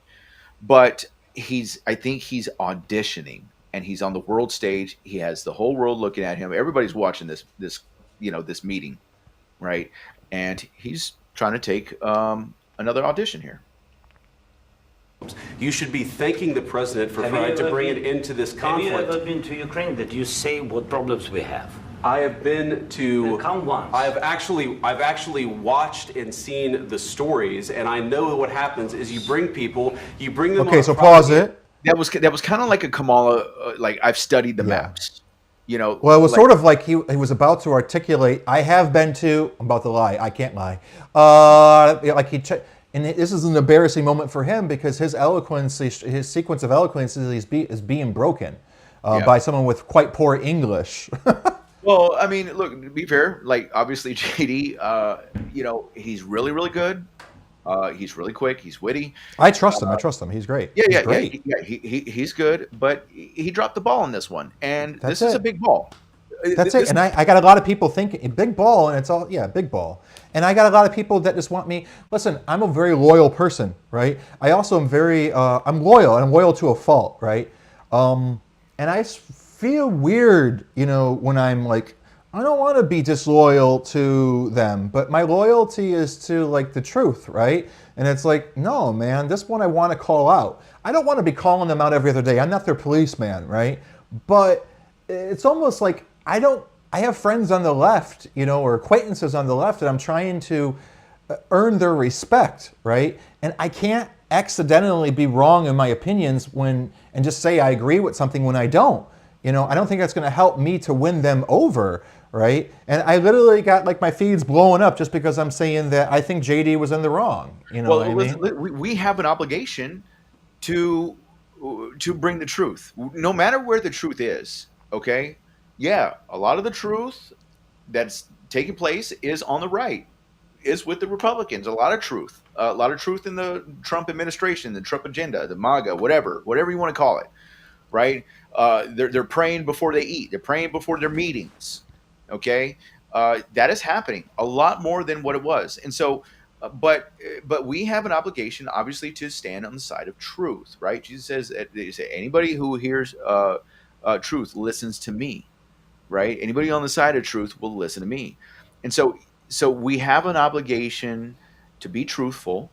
And if the Trump administration, any part, drops the ball, no matter big or small, we have an obligation to bring just whatever the truth is. Right? Jesus said, all who worship God must worship him in spirit and in truth, John chapter 4. So we have to have truth. We have, and look, they are public servants. JD Vance is a public servant. Donald Trump is a public servant. Yeah, they have the highest positions in the nation, possibly the world, definitely President Trump. But we have to be able to stand on the side of truth, even if they're wrong. And what's cool is we've seen that they've welcomed our voice. I'm not saying they're going to watch this video or anything or see my tweet, but like. People didn't get into the cabinet position, or they were moved from Trump's eyes because of what our feedback was. So I almost want to just give them that constructive criticism, and hope that everyone gives them constructive criticism because we're on this team, right? But there are notes for improvement, and I would think that people with the conscience and stuff like JD, he probably knows. That he made a mistake there. I don't know. I guess it's not a matter of I'm like, you're not allowed to make any mistakes. How dare you make a mistake? No, but I do take it personally when you start to like point the finger at me because it's like personal, right? And say that I'm a tard, or whatever. I'm messed up because I see this. And honestly, I'm glad you're watching it with me because I wanted to see. I didn't know what your opinion would be. I didn't know if you would see the same way that I see it. You know what I mean? So I'm comforted that you're sort of seeing that I'm not like a Zelensky apologist here, but and I do believe that he might be just as wicked as like an Epstein or any of these other type of guys, to be honest with you. But in terms of in this moment, in this 40-minute window of time, I didn't see anything that merited this type of diatribe that we're now interrupting the most important part of the whole thing. It's like a build-up. Yeah. Sorry. Let it be. Mandatory, Mr. President. Do you disagree that you've had problems bringing people into your military? We have problems. And do you think that it's I will respectful answer. to come to the Oval Office I of will the United answer. States of America and attack the administration that is trying to prevent the destruction of your country? A lot of questions. Let's start from the beginning. Sure. First of all, during the war, everybody has problems. Even you, but you have nice ocean and don't feel now, but you will feel it in the future. God bless. You don't know that. God bless. You don't God know that. bless. You Don't- will not you have gotta- a war. Don't tell us what we're going to feel. We're trying to solve a problem. Don't tell us what we're going to feel. I'm not Pause telling it. you, Because I'm you're in no answering on this position to question. dictate. Okay, so if you rewind to 20 seconds, yes, he put his foot in his mouth. He did, but this is Trump's fault now, not fault, but he's trying to back out of this. He's rephrasing what he just said again, and Trump is just going to continue. And that this environment now has been triggered by what JD just did, because now Trump might even want to be competing with JD if what you were saying was correct, right? Per se, JD raised the temperature in the room, and now Trump is so masterful. He's going to do the punch out right now. And is that punch out going to help the millions of people who are dying, or is that punch out going to help to facilitate that? That it's not a peace deal they're going to sign in the back room right now. It's some sort of like payback deal of some kind. You know what I mean? Anyhow. God bless. You don't know that. God bless. You don't know God that. bless. You Don't- will not you have gotta- a war. Don't tell us what we're going to feel. We're trying to solve a problem. Don't tell us what we're going to feel. I'm not telling you. Because I'm you're in no answering on this position to question. dictate that. That's Remember exactly what this. you're doing. I'm not You're dictating. in no position to dictate what we're going to feel.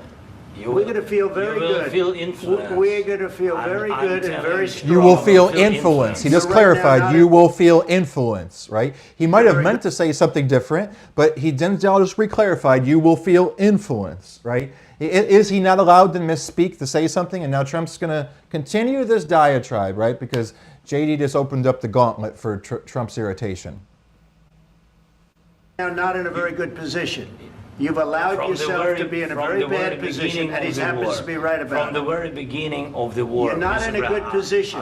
I You don't have the cards right now. With us, you start having not playing cards. But cards. right now, you I'm don't. very You're playing serious, cards. Mr. President. You're I'm playing very cards. serious. You're I'm gambling the the president lives in of war. millions of people. You think- You're gambling with World War What do you- III. what do you You're think about? gambling with What do you World think War about? III. And Yeah. what you're doing is very disrespectful. See, now what he's doing to the country, is this country. The whole time is Trump's been sitting there biting his tongue, right? Because no, it's not going to be about security sanctions. No, you're a puppet that we pumped you up. Nope, you're just going to back off of this war. It's over, right? And now everything that he's been thinking inside of his head, he's now unleashing. It was right? supposed to be behind closed doors. And I think a good brother, is just supposed to shepherd and know your brother very well, and not become a stumbling block for your brother. Not encouraging him, to go into this and to change the environment. All of the jovialness has been sucked out of the room and replaced with this tension. And that's it. JD did it. It was supposed. This was going to happen. This was going to happen if obviously Zelensky is set. He's dead set on his what he wants, and maybe because he was pumped up by Europe and NATO to say, hey, we got your back. We're NATO. We got your back. We're going to help you. Be strong with Trump. We need you to go be strong with Trump, right? And so he was set in his position, but so is Donald Trump. Donald Trump is. This was, like you said, this was already on Donald Trump's mind. This is on everybody's mind. I mean, I said it when in the beginning when Donald Trump was elected. I said, this is what he's going to do. He's going to go to Vladimir Zelensky. He's going to say, hey, we're not going to fund you anymore. It's over.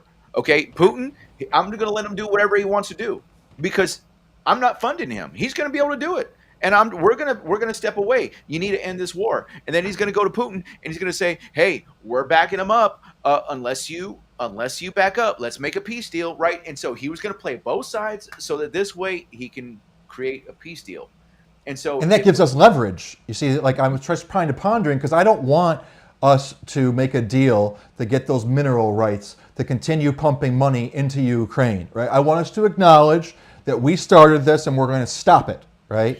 And I Yeah, well, and it but wasn't I going to be but I funding. It wasn't going to be funding to arm them and to, basically give them all these. I think what it was going to do was going to help him rebuild, right? but Rebuild that some would be accounting leverage. tools and all that stuff, right? And Oh, well, so, that would be cool. That would be cool. But I think that nonetheless, I don't know what the details are, but whatever deal that they do make amongst one another, right? If it did involve the continuing of financing wars, militaries, drones, etc., right? Even though I'm not down with that, right? Just like, and sometimes I'm not really totally down with tariff conversations, but when it's being used as leverage to now well, get Putin yeah, to you back can't. down, I'm okay with that. Yeah, I mean, look, the United States, they can't. Unfortunately, this is the trap we're in. In order for Donald Trump to be able to make a deal, technically he can't. Well, he can, but right now, if he just stops funding, if he stops helping Zelensky defend Ukraine or continue with his war, if he stops now, then there's no leverage against Putin, right, to make this deal. So he's kind of caught between a rock and a hard place, and What do he's we want, though? What do we want? I mean, to be honest, I don't want to pretend like I'm sort of geopolitical strategist, and I like to say I don't know. But I think the God honest truth is, yeah, I want not another dollar to be happened. I want us to be transparent and public that what role that we played. I want us to admit what the United States government has done as this proxy war. I want us to say sorry to the war. I want to say that we're responsible in part, right? But at the same time, I want us to maintain some sort of strength position because I don't know anything about Zelensky except for that. What's that quote that I always end up misquoting? The quote is the quote was.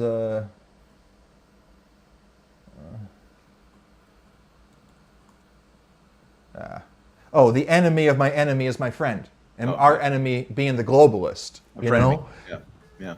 Yeah. Well, listen.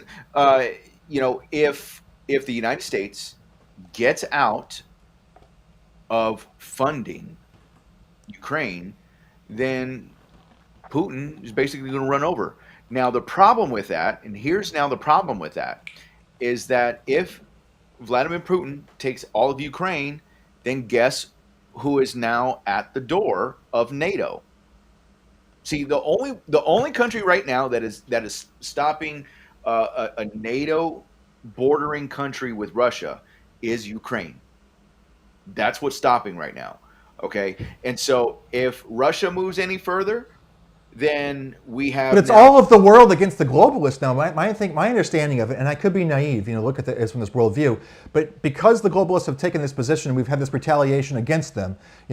When I was talking about the globalists, the only person who even used that terminology was like Alex Jones and our side of the New World Order understanding. Trump is the one who brought a very clear understanding of our foreign policy and the directives of the Council on Foreign Relations and the role that all these think tanks have done in order to establish what they call world governance, predecessor to world government. But for me, what I want to see more than anything else is this war against the globalists. And because this war against the globalists has taken place, anyone who's against the globalists is now your friend and now your ally, right? So what is so wrong, unless we greatly fear Russia for some reason that I didn't know. I know we did during the Cold War in the 40s and the 50s when we started this. I know all of our television shows nowadays, the terrorists are always the Russians now or the right-wing Republicans. But ultimately, isn't now war, with all of these speeches that have been coming out of Putin's mouth for the past 4 years, directing them at the globalists within our United States government and saying, I like Donald Trump and that Donald Trump is not a globalist, what's so wrong with someone like Russia joining NATO and establishing that peace, that global hegemony? What am I missing? Well, Russia is, NATO is never going to be a part. Russia is never going to be a part of NATO. Number one. Number two, I think what we need to understand is that there could be. Now, I don't know for certain. I don't want to say that I know. Okay, this is something that we need to look into just a little bit deeper. But the fact is, Russia, used to be the USSR, right? And you have Poland, where they took over Poland. They took over. Well, Ukraine used to be a part of Russia as well. And so there's an underlining thought that Russia like Putin, thinks that Ukraine belongs to Russia. At least that's what we're hearing over here. And this is where you got to dig a little bit deeper. You can't just take everything that we've been hearing in the media over the last 4 years, because they're painting a picture that Russia's big bad Russia. And look, I'm not saying that Russia's innocent. I'm not saying Ukraine's innocent. What we're saying that right now is, in the situation we're in at the moment, there's a war between Ukraine and Russia. If Donald Trump and the United States just step out of the way and just begin to turn the blind eye and allow Russia to continue war, eventually with no funding, with no weapons, he's just going to run over Ukraine eventually. Okay, Ukraine's going to get overran. And then you have Russia at the door of NATO. And if he decides, again, Article 5 of NATO, and if there's attack from Russia into NATO, one of the NATO countries, Lithuania, Sweden, Norway, whoever. But it seems like that's a red herring, because it's at this point, I think I have a way too simplistic way of seeing it. I do, but it seems like it's all of the world versus the globalist. You're either with the globalist or you're with the free sovereign nations of the world. But the problem is the United States is part of NATO.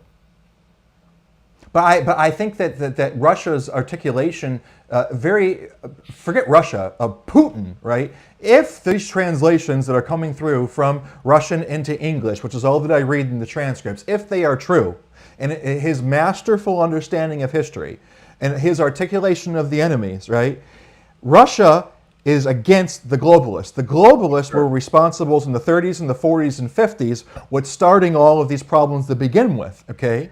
They've always been involved in stirring the pot in order to cause nation to rise up against nation. I'm not saying Satan's always involved in this type of detail, but now, because of the role the globalists have had, many people didn't know it was the globalists doing this. They didn't know that this guy inside their office was a globalist. There was a stooge, was a spy. It was working for the powers that be in order to cause this worldwide. I tell you what.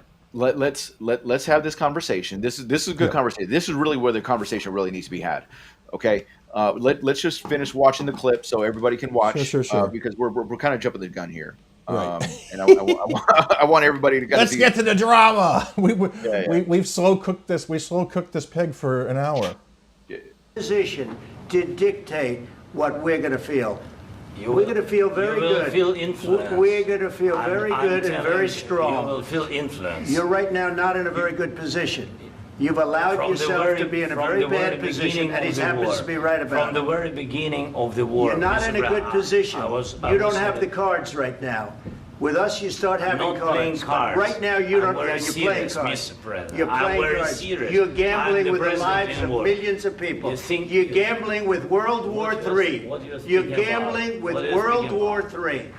And what you're doing is very disrespectful to the country, this country. That's backed you far more than a lot of people said they should have. Have you said thank you once this entire meeting? No, in this entire meeting, have you said thank you? You went to Pennsylvania and campaigned for the opposition in October. Offer some words of appreciation for the United States of America and the president who's trying to save your country. Please, you think that if you will speak very loudly about the war, He's not speaking loudly. He's not speaking loudly. Your country's in big trouble. Can I Wait a minute. No. You've done a lot of talking. Your country is in big trouble. I know. You're not winning. You're not winning this. You have a damn good chance of coming out okay because of us. Mr. President, we are staying in our country, staying strong from the very beginning of the war. We've been alone, and we are thankful. I said thanks you haven't in been this alone. cabinet, You haven't been alone. in this cabinet. We gave you, through this stupid president, $350 billion. You voted we gave for you your military equipment, and you men are brave, but they had to use our military. What about if you didn't have our military equipment, if you didn't have our military equipment, this war would have been over in 2 weeks. In 3 days, I heard it from Putin. In 3 days, this is something maybe new. Less. In 2 weeks, of course, yes. It's going to be a very hard thing to do business like this. Again, I tell you. just say thank you. I said a lot of times to American people. Accept that there are disagreements, and let's go litigate those disagreements rather than trying to fight it out in the American media when you're wrong. We know that you're wrong. But you see, I think it's good for the American people to see what's going on. I understand, sir. I think it's I very understand. important. That's why I kept this going so long. You have to be thankful. You don't have the I'm cards. thankful. You're buried there. Your people are dying. tell you You're again, running I low know. on soldiers. Don't- Listen, don't please, you're running Mr. low President. on soldiers. It would be a damn good thing. Mr. And President. then you tell us, I don't want a ceasefire. I don't want a ceasefire. I want to go and I want this. Look, if you could get a ceasefire right now, I tell you, you take it so the bullets stop flying and your men stop getting killed. Of course, we want to stop the war. But you're saying you don't want a ceasefire. But I said to you, I want a ceasefire. with guarantees. Because you'll get a ceasefire faster than an agreement. Ask our people about ceasefire, what they think. That wasn't it doesn't with matter me. for you what That what wasn't this with me. means. It That was wasn't with you. a guy named Biden who was not a smart person. This That is was your, with, this that was is with your Obama. president. It was your president. Excuse me. That was with Obama, who gave you sheets, and I gave you javelins. Yes. I gave you the javelins to take out all those tanks. Obama gave you sheets.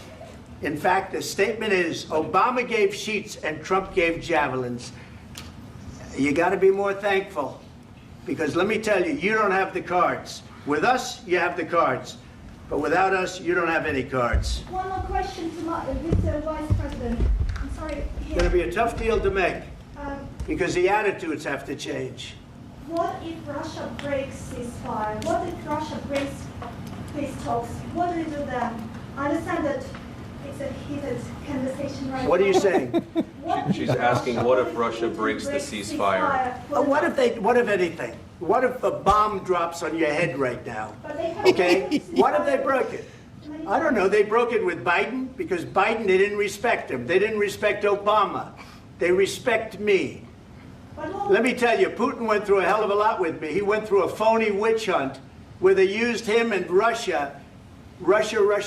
You ever hear of that deal? That was a phony Hunter Biden, Joe Biden scam. Hillary Clinton, Shifty Adam Schiff. It was a Democrat Go ahead and pause it for a scam. second because I'm going to forget. Actually, I already forgot. I was holding on to something that whole time. All right, go back to it. And he had to go through that. And he did go through it. We didn't end up in a war. And he went through it. He was accused of all that stuff. He had nothing to do with it. It came out of Hunter Biden's bathroom. Oh, I remember. So what we can see clearly from this is it's the person that's not agreeing is Zelensky. So behind the closed door and the closed door conversation, Zelensky is the reason why there isn't a ceasefire. Zelensky is thinks that he's holding some cards. Zelensky is the one, Putin's offered something and Zelensky is saying, no, you have to do this. And this frustration is coming about because Zelensky is sitting there pretending like he's not a puppet, like he has a decision to be made, like he's appropriately representing the people. And Putin has an offer on the table that could end all of this, that Trump helped mitigate, and the only person that's preventing that right now is this man in black, right?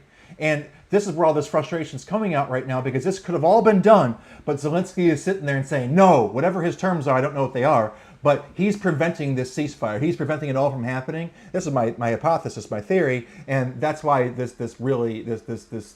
diatribe is happening.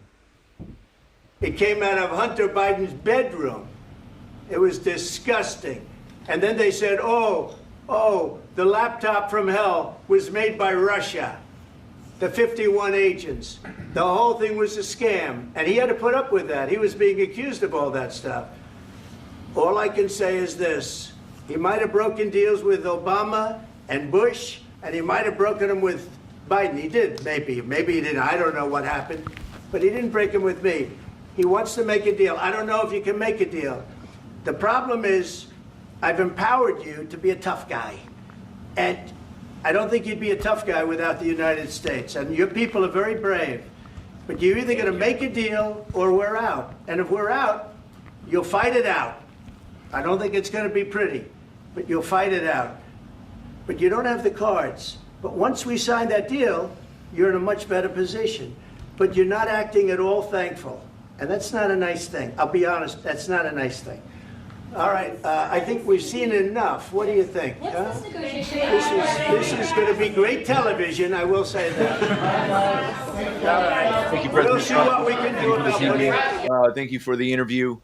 Yeah, so again, what we were talking about, where I said, like, this is what we need to talk about. The fact is that what happens next? Donald Trump said, that we're out, right? That if we don't make a deal, we're out. The United States is out. And I think that's now going to be the leverage. Okay. Now, what's going to happen, I think, is Zelensky is going to go back to Europe, right? He's going to go back to the European nations, NATO. And obviously, everybody knows exactly what happened. And there's going to be a discussion there as far as I don't know. I don't know how NATO's going to fund them or keep them in this war, but that's their goal, right? And I think what Trump is going to have to do is he's going to have to go to NATO and tell NATO either you force Zelensky to make the deal or I'm out of NATO. I think that's what's going to have to happen. Me personally, I don't know. I'm just speaking in order to keep the pressure and to keep the leverage on Zelensky to force this deal. But you can tell Zelensky doesn't want peace. I mean, it doesn't seem like he wants to make this deal. I don't know. You tell me, Matt. What do you guys think? Let us know what you guys think. You know what? I'm going to make a poll. I'm going to make a poll. Does Zelensky? My personal opinion is that I think that Zelensky really is a drugged up man. I believe that that someone who puts himself in a position to facilitate a mass embezzlement of what was the quotation of over $170 billion was sent to Ukraine. This is as of like February 2nd. It was like $170 billion at that point had been supposedly earmarked to be sent to Ukraine, and he said that we only received $70 billion of it. I think that whatever role that he's playing over there, I don't see him as a good guy. I see him as somebody who's made an agreement with the powers that be to be in the very same position that he's in right now. And he's used to dealing with a corrupt administration. I think that this is just as JD pointed out, that he was speaking on behalf of Kamala Harris, okay, just a couple of weeks behind the campaign. Ultimately, all of his support was for the Harris administration. The Harris administration is in alignment with the globalist. And now we've invited him into the office, into the Oval Office, and he is now in a country that used to be wearing the mask of the globalists.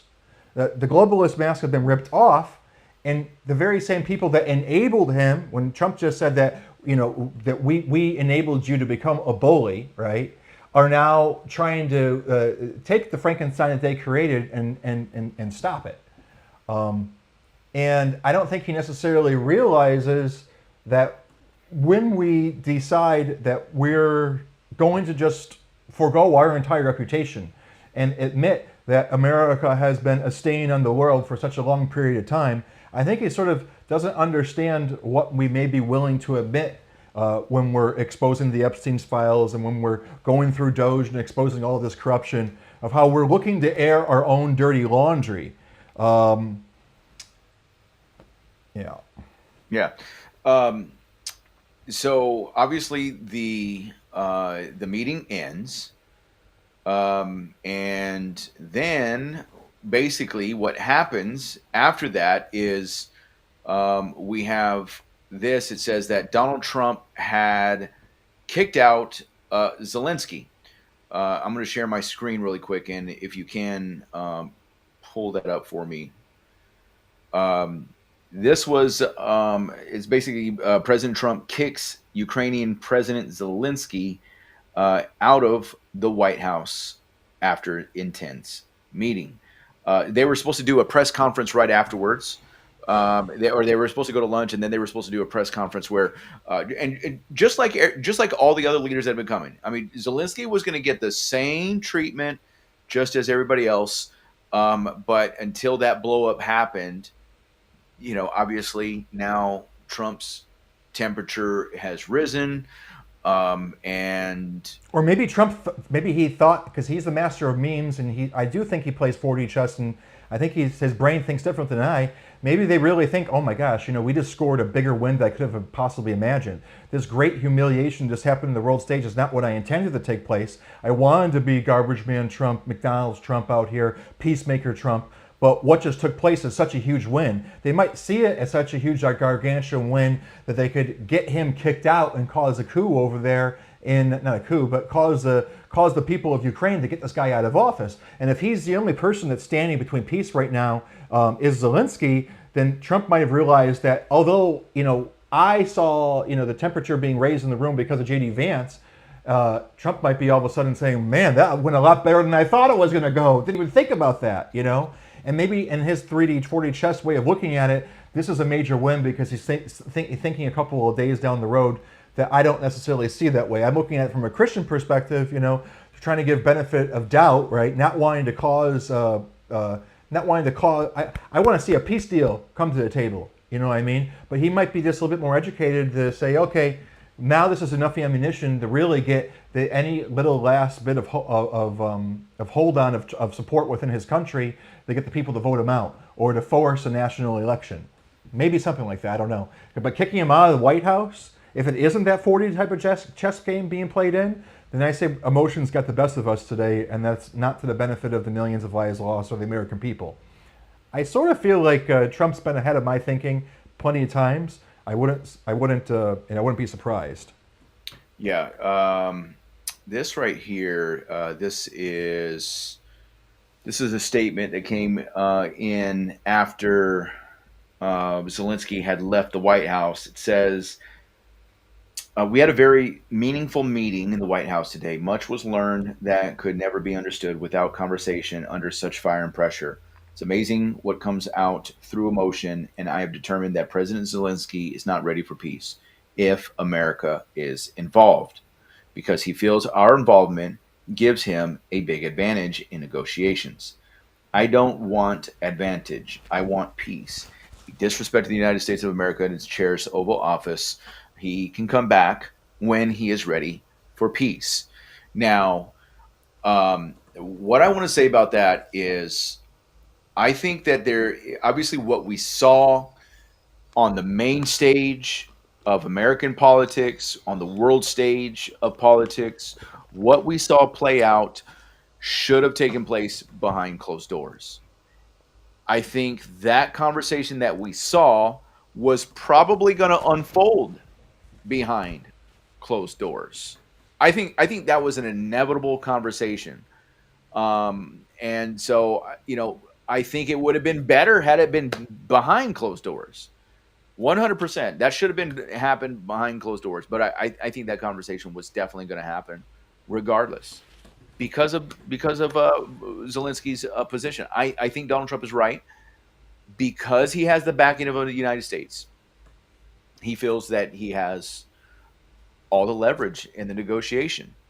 And, if we do back out, now he really doesn't have leverage.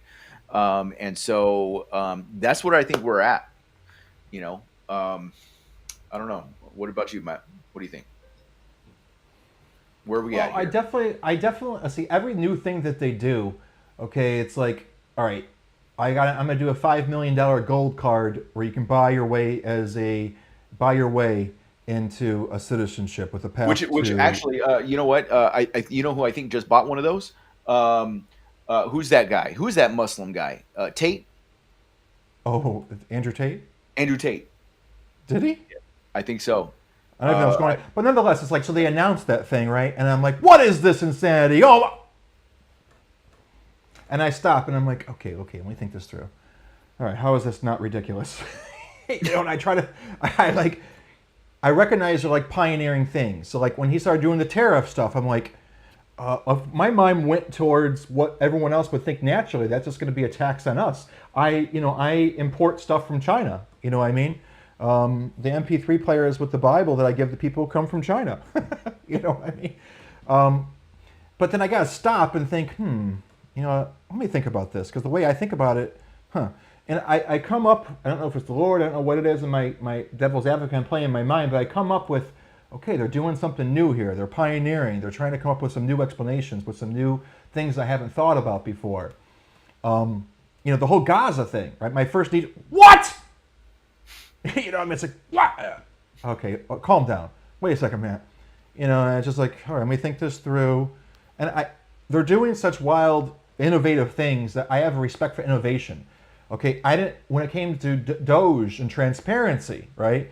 I never had to like, no, don't do that. Don't. Transparency is always the option. Anything to do with transparency, I'm like, give it to me, baby, right? I'm not even against electronic voting, for example. I'm actually for electronic voting because as a software developer, I know how to do it right. I can make an electronic voting system that would be more secure than any paper ballot in the country, right? And I know people know how to do that as well. But so anyhow, what reason I say this is him bringing this to the forefront of the American people is another experiment in his layers of transparency, right? And I'm tempted to give that the benefit of the doubt.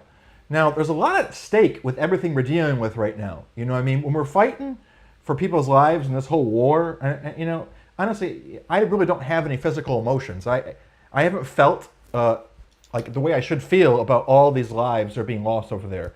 I haven't shed a single tear, right? I have no, I don't want to be fake in what I'm saying here, but at the end of the day, this is, I don't know why it's not affecting me emotionally, but this is millions of people's lives being lost. And I don't want to play with fire for something like this. But if this guy is so like hard-headed, meaning Zelensky, that he's just not giving in and he wants these concessions that Putin's never going to give, you know, maybe it is Trump's idea to bring him out in front of the cameras and embarrass him in front of everybody. Maybe this was a setup, you know, maybe, I don't know, maybe he's just a lot smarter than I am in terms of establishing the cards that he can play against him. Yeah, so obviously there's a lot of lives being lost. And look, obviously we have a big ocean between us. We have a continent in between us. And, you know, obviously we don't have family members. We don't have friends to know exactly what's going on or the people and the lives that are being affected. But there's definitely lives being affected. But this is bigger than that. There's a real possibility that NATO could get dragged in.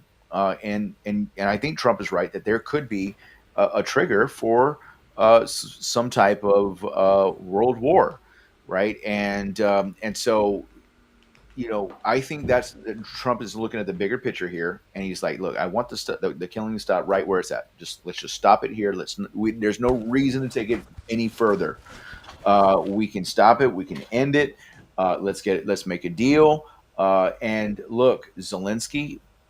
I think Trump was being very cordial, and even at the end, even though Trump was, JD, who said it? Somebody said it. JD, got it lit, and Trump put it out. Okay, yeah, Trump put it out, put out the fire, but I think that he was still even though he was heated, he was still somewhat political. He was still somewhat trying to implement diplomacy. And I think that eventually Ukraine will come back to the table. I do think that's going to happen because if we pull out, if what Trump is saying, or if it's not just, if it's not just a negotiating deal, or it's not just a negotiating tool by saying that America is going to pull out and he sticks to his guns, then yeah, you're going to have Zelensky with no leverage. And look, obviously we want to try to have a peace deal. We as Christians, we don't like war, especially a war that's tied to a globalist agenda, obviously. And so it's the furthest thing that we want to happen. And the problem is, look, I mean, it's the hearts of individuals, right? Hearts of the individuals got to get changed. People need to realize that they're under sin. They need to be regenerated by the power of the Holy Spirit, by believing the gospel of Jesus Christ. And but that's the only way that true peace is really going to come. I mean, there could be facades of peace here, a guise of peace with this, and it may happen. I'm hoping that it happens under Trump. And it's like strength. You're portraying strength, or is strength going to win it for you, or is humility going to win it for you? Honestly, in a Christian world, obviously you know which one you pick there. But in this world of politics, I don't know if I want him going with hyper humility. No, we want him to go with strength. I mean, we want a strong country. I also want some humility. So, I don't think that today was absolutely terrible, but I just know that unless Trump entered into that room with the intentions of stuff going this way, it didn't look like it was going this way at all, right? And it seems like it didn't have to happen. Maybe it works out for the best because this did happen. I don't know, right? But man, it just feels like let's say like you were having a debate with a Muslim or something, you know, and I'm behind your back and I'm like whispering things inside your ear that get you really upset.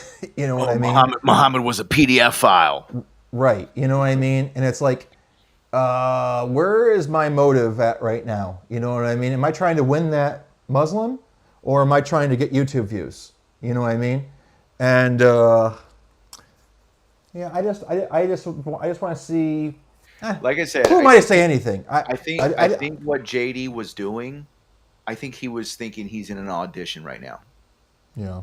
I that's what I think. I think JD, or maybe they were in the back room and like this guy was such a hardhead and he wouldn't give in to nothing and he was insulting us, right? And he was like, you know, your administration put me in there to give me $70 billion. This was your idea to begin with, right? Okay. Or like maybe he expressed us an attitude before he walked into that room and then Trump decided to bring him out there, you know, and that's where this whole, because I don't really get where this whole argument comes. When did you thank us? When did you thank us? I mean, it really sounds quite childish.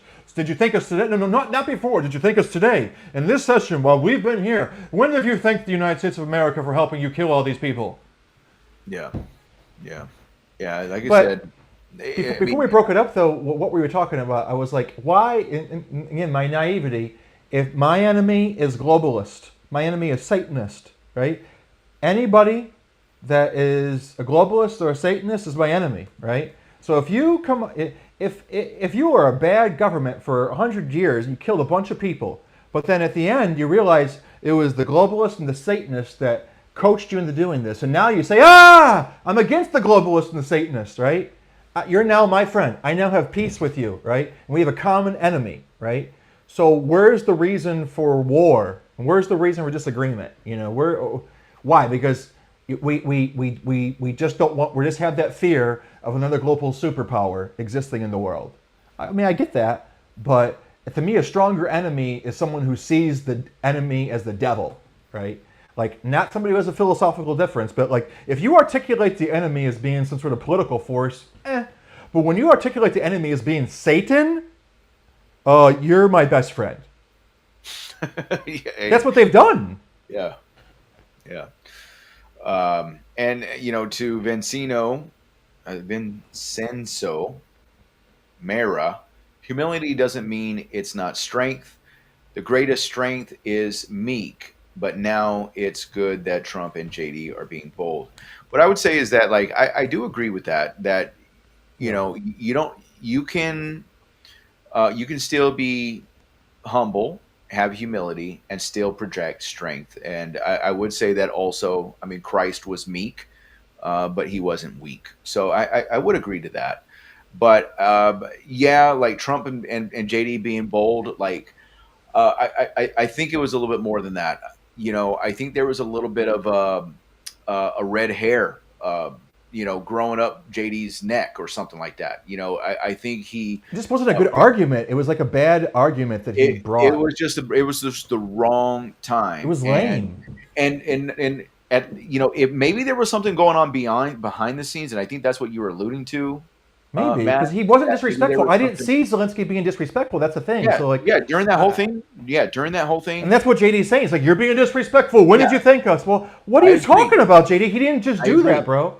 I agree. Right? Yeah. Like, I think that moment. So you're wrong, Pastor John. There wasn't anything that JD was able to pin Zelensky on being disrespectful during that. You know, what was that? 49 minutes that we just got done watching. Go back and watch it. There wasn't anything that we can pin Zelensky on being disrespectful for during those 49 minutes. Could there have been something maybe before that they were talking about? Maybe. I don't know.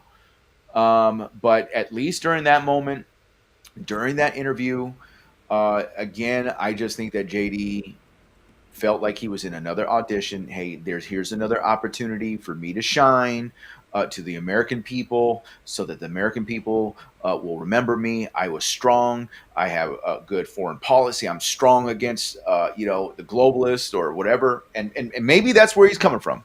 Maybe he's like, hey, I'm against the globalism too. I'm against it. I want to show the American people I'm strong. And you could have shown a little bit of humility there and still be strong. We know you're strong, JD. We know you're good, right? But I think he dropped the ball there, and I think that was a big ball to drop.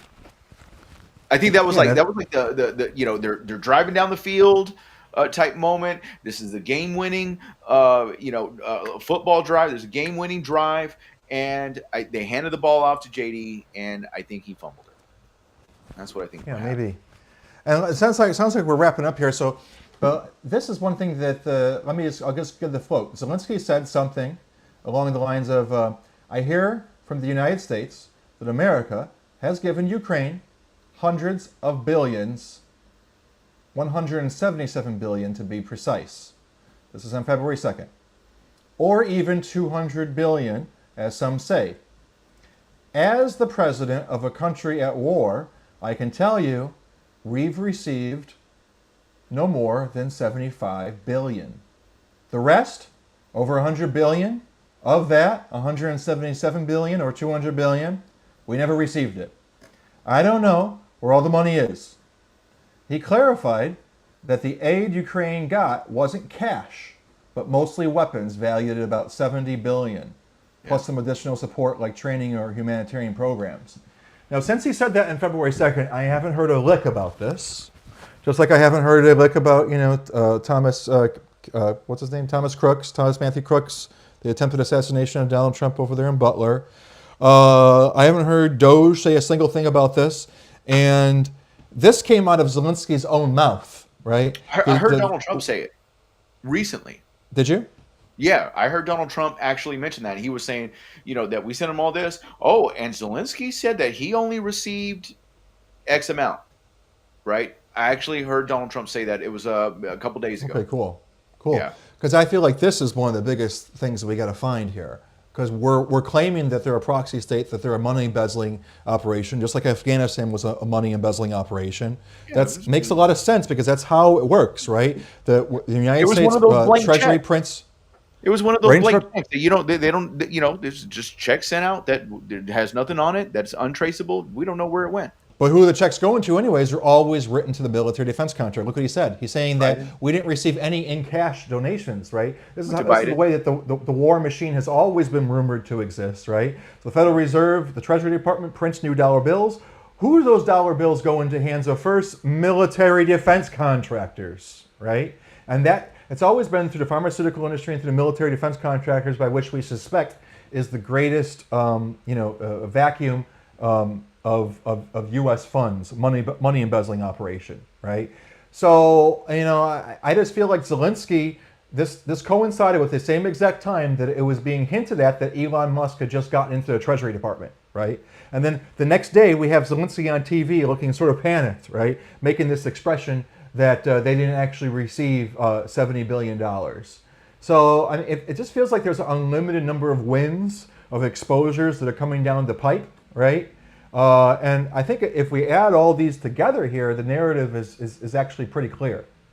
Well, let me just say, the Real Zeal said that, but JD did bring out Zelensky's true colors. And I guess, what I'll say about that is I think his true colors were kind of showing anyway, right? I mean, they were a little subtle. He was saying a little bit of things, and Donald Trump was biting his tongue, right? Because I believe that Donald Trump knew now is not the time, right? That wasn't the time to hash that out. Now, but did he? What did he say that was so? How did he show his true colors by remaining calm? Well, and not disrespectful even after. Because he was saying things like, I want to end the war, but not without American backing, right? What does that mean? American backing? Well, that either means missile defenses, that means possibly boots on the ground, to keep some kind of a buffer zone, right? Or NATO troops with some kind of a buffer zone, so that this way Russia doesn't come in or whatever. So that's what he wants, right? And so I think it was coming out, and remember we said that Donald Trump was kind of biting his tongue, right? He was biting his tongue because that wasn't the moment. But again, some of the key points in this discussion was when they went over to Secretary of State Marco Rubio, and Marco Rubio mentioned how well that JD Vance did at the Munich Security Conference, and how he basically told off the global, and he did a masterpiece. Masterful. And he does that over and over and over. I mean, even with all these rabid leftists, I mean, I'm so impressed with this dude. It was a masterpiece. So Jesus said we forgive 70 times 7, even if there's something to be forgiven. This is the first time I have to forgive JD. You know. What he did in Munich was a masterpiece. Okay, but I think because he got propped up, it kind of started bubbling inside, and he's probably thinking, now's my chance to get in another one. And I think he just fumbled. Or this was the plan. Hey, maybe they were behind the scenes, and like Trump and him devised this whole thing. And Trump was supposed to be supposed to play good cop, and JD was going to play bad cop. I hope they're that smart. I hope they're that smart. Listen, I can't operate a gun. I'm going to be useless in the end times. But I could be a military strategist like that. You know what I mean? So I could, if that's where your mindset is, and you have all the data and you have all the puzzle pieces, you know what you're dealing with. I could see something like that working potentially. But, I just don't want to apply the standard of love, joy, peace, patience, kindness, gentleness, long-suffering, self-control that we're supposed to be executing as Christians, of course, to what I want to see out of my military leader. You know what I mean? But when someone says that Zelensky was in the wrong, I just don't see it, and I'm not defending Zelensky, but Zelensky didn't start this today. At the same time, I mean, look, we obviously we hired them to be our president, vice president. Would we love for them to be the best Christians in the world? Yeah, I would. But I didn't hire them to be, my pastor.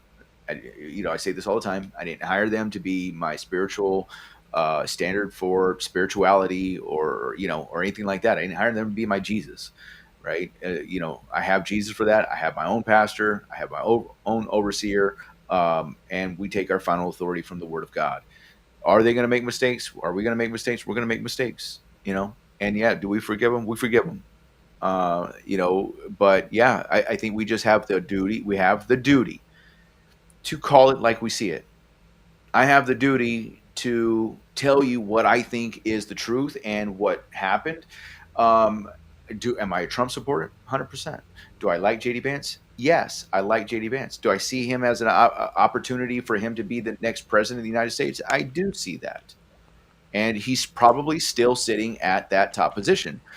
But here's what I think you're going to get. You're going to get the far right, full extreme MAGA can do no wrong. Right. And they're going to see, oh man, JD Vance did great. And I think we have the duty to say, no, I think he didn't do great. I have a temptation, and that's why I agree as well, because I have a temptation to, I'm a little bit embarrassed just saying that I don't think he did great.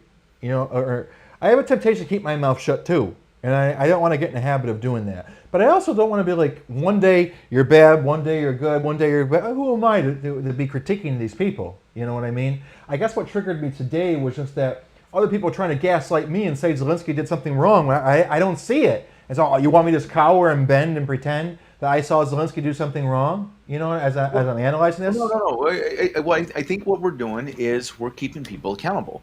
I mean, and when I say we're keeping them accountable, obviously we're not saying that they're going to go watch our podcast, our 3-hour podcast that we have 23 people. We took a 49-minute. We should get an Oscar for what we've done today. We took 49 minutes and turned it into an hour and a half. Yeah.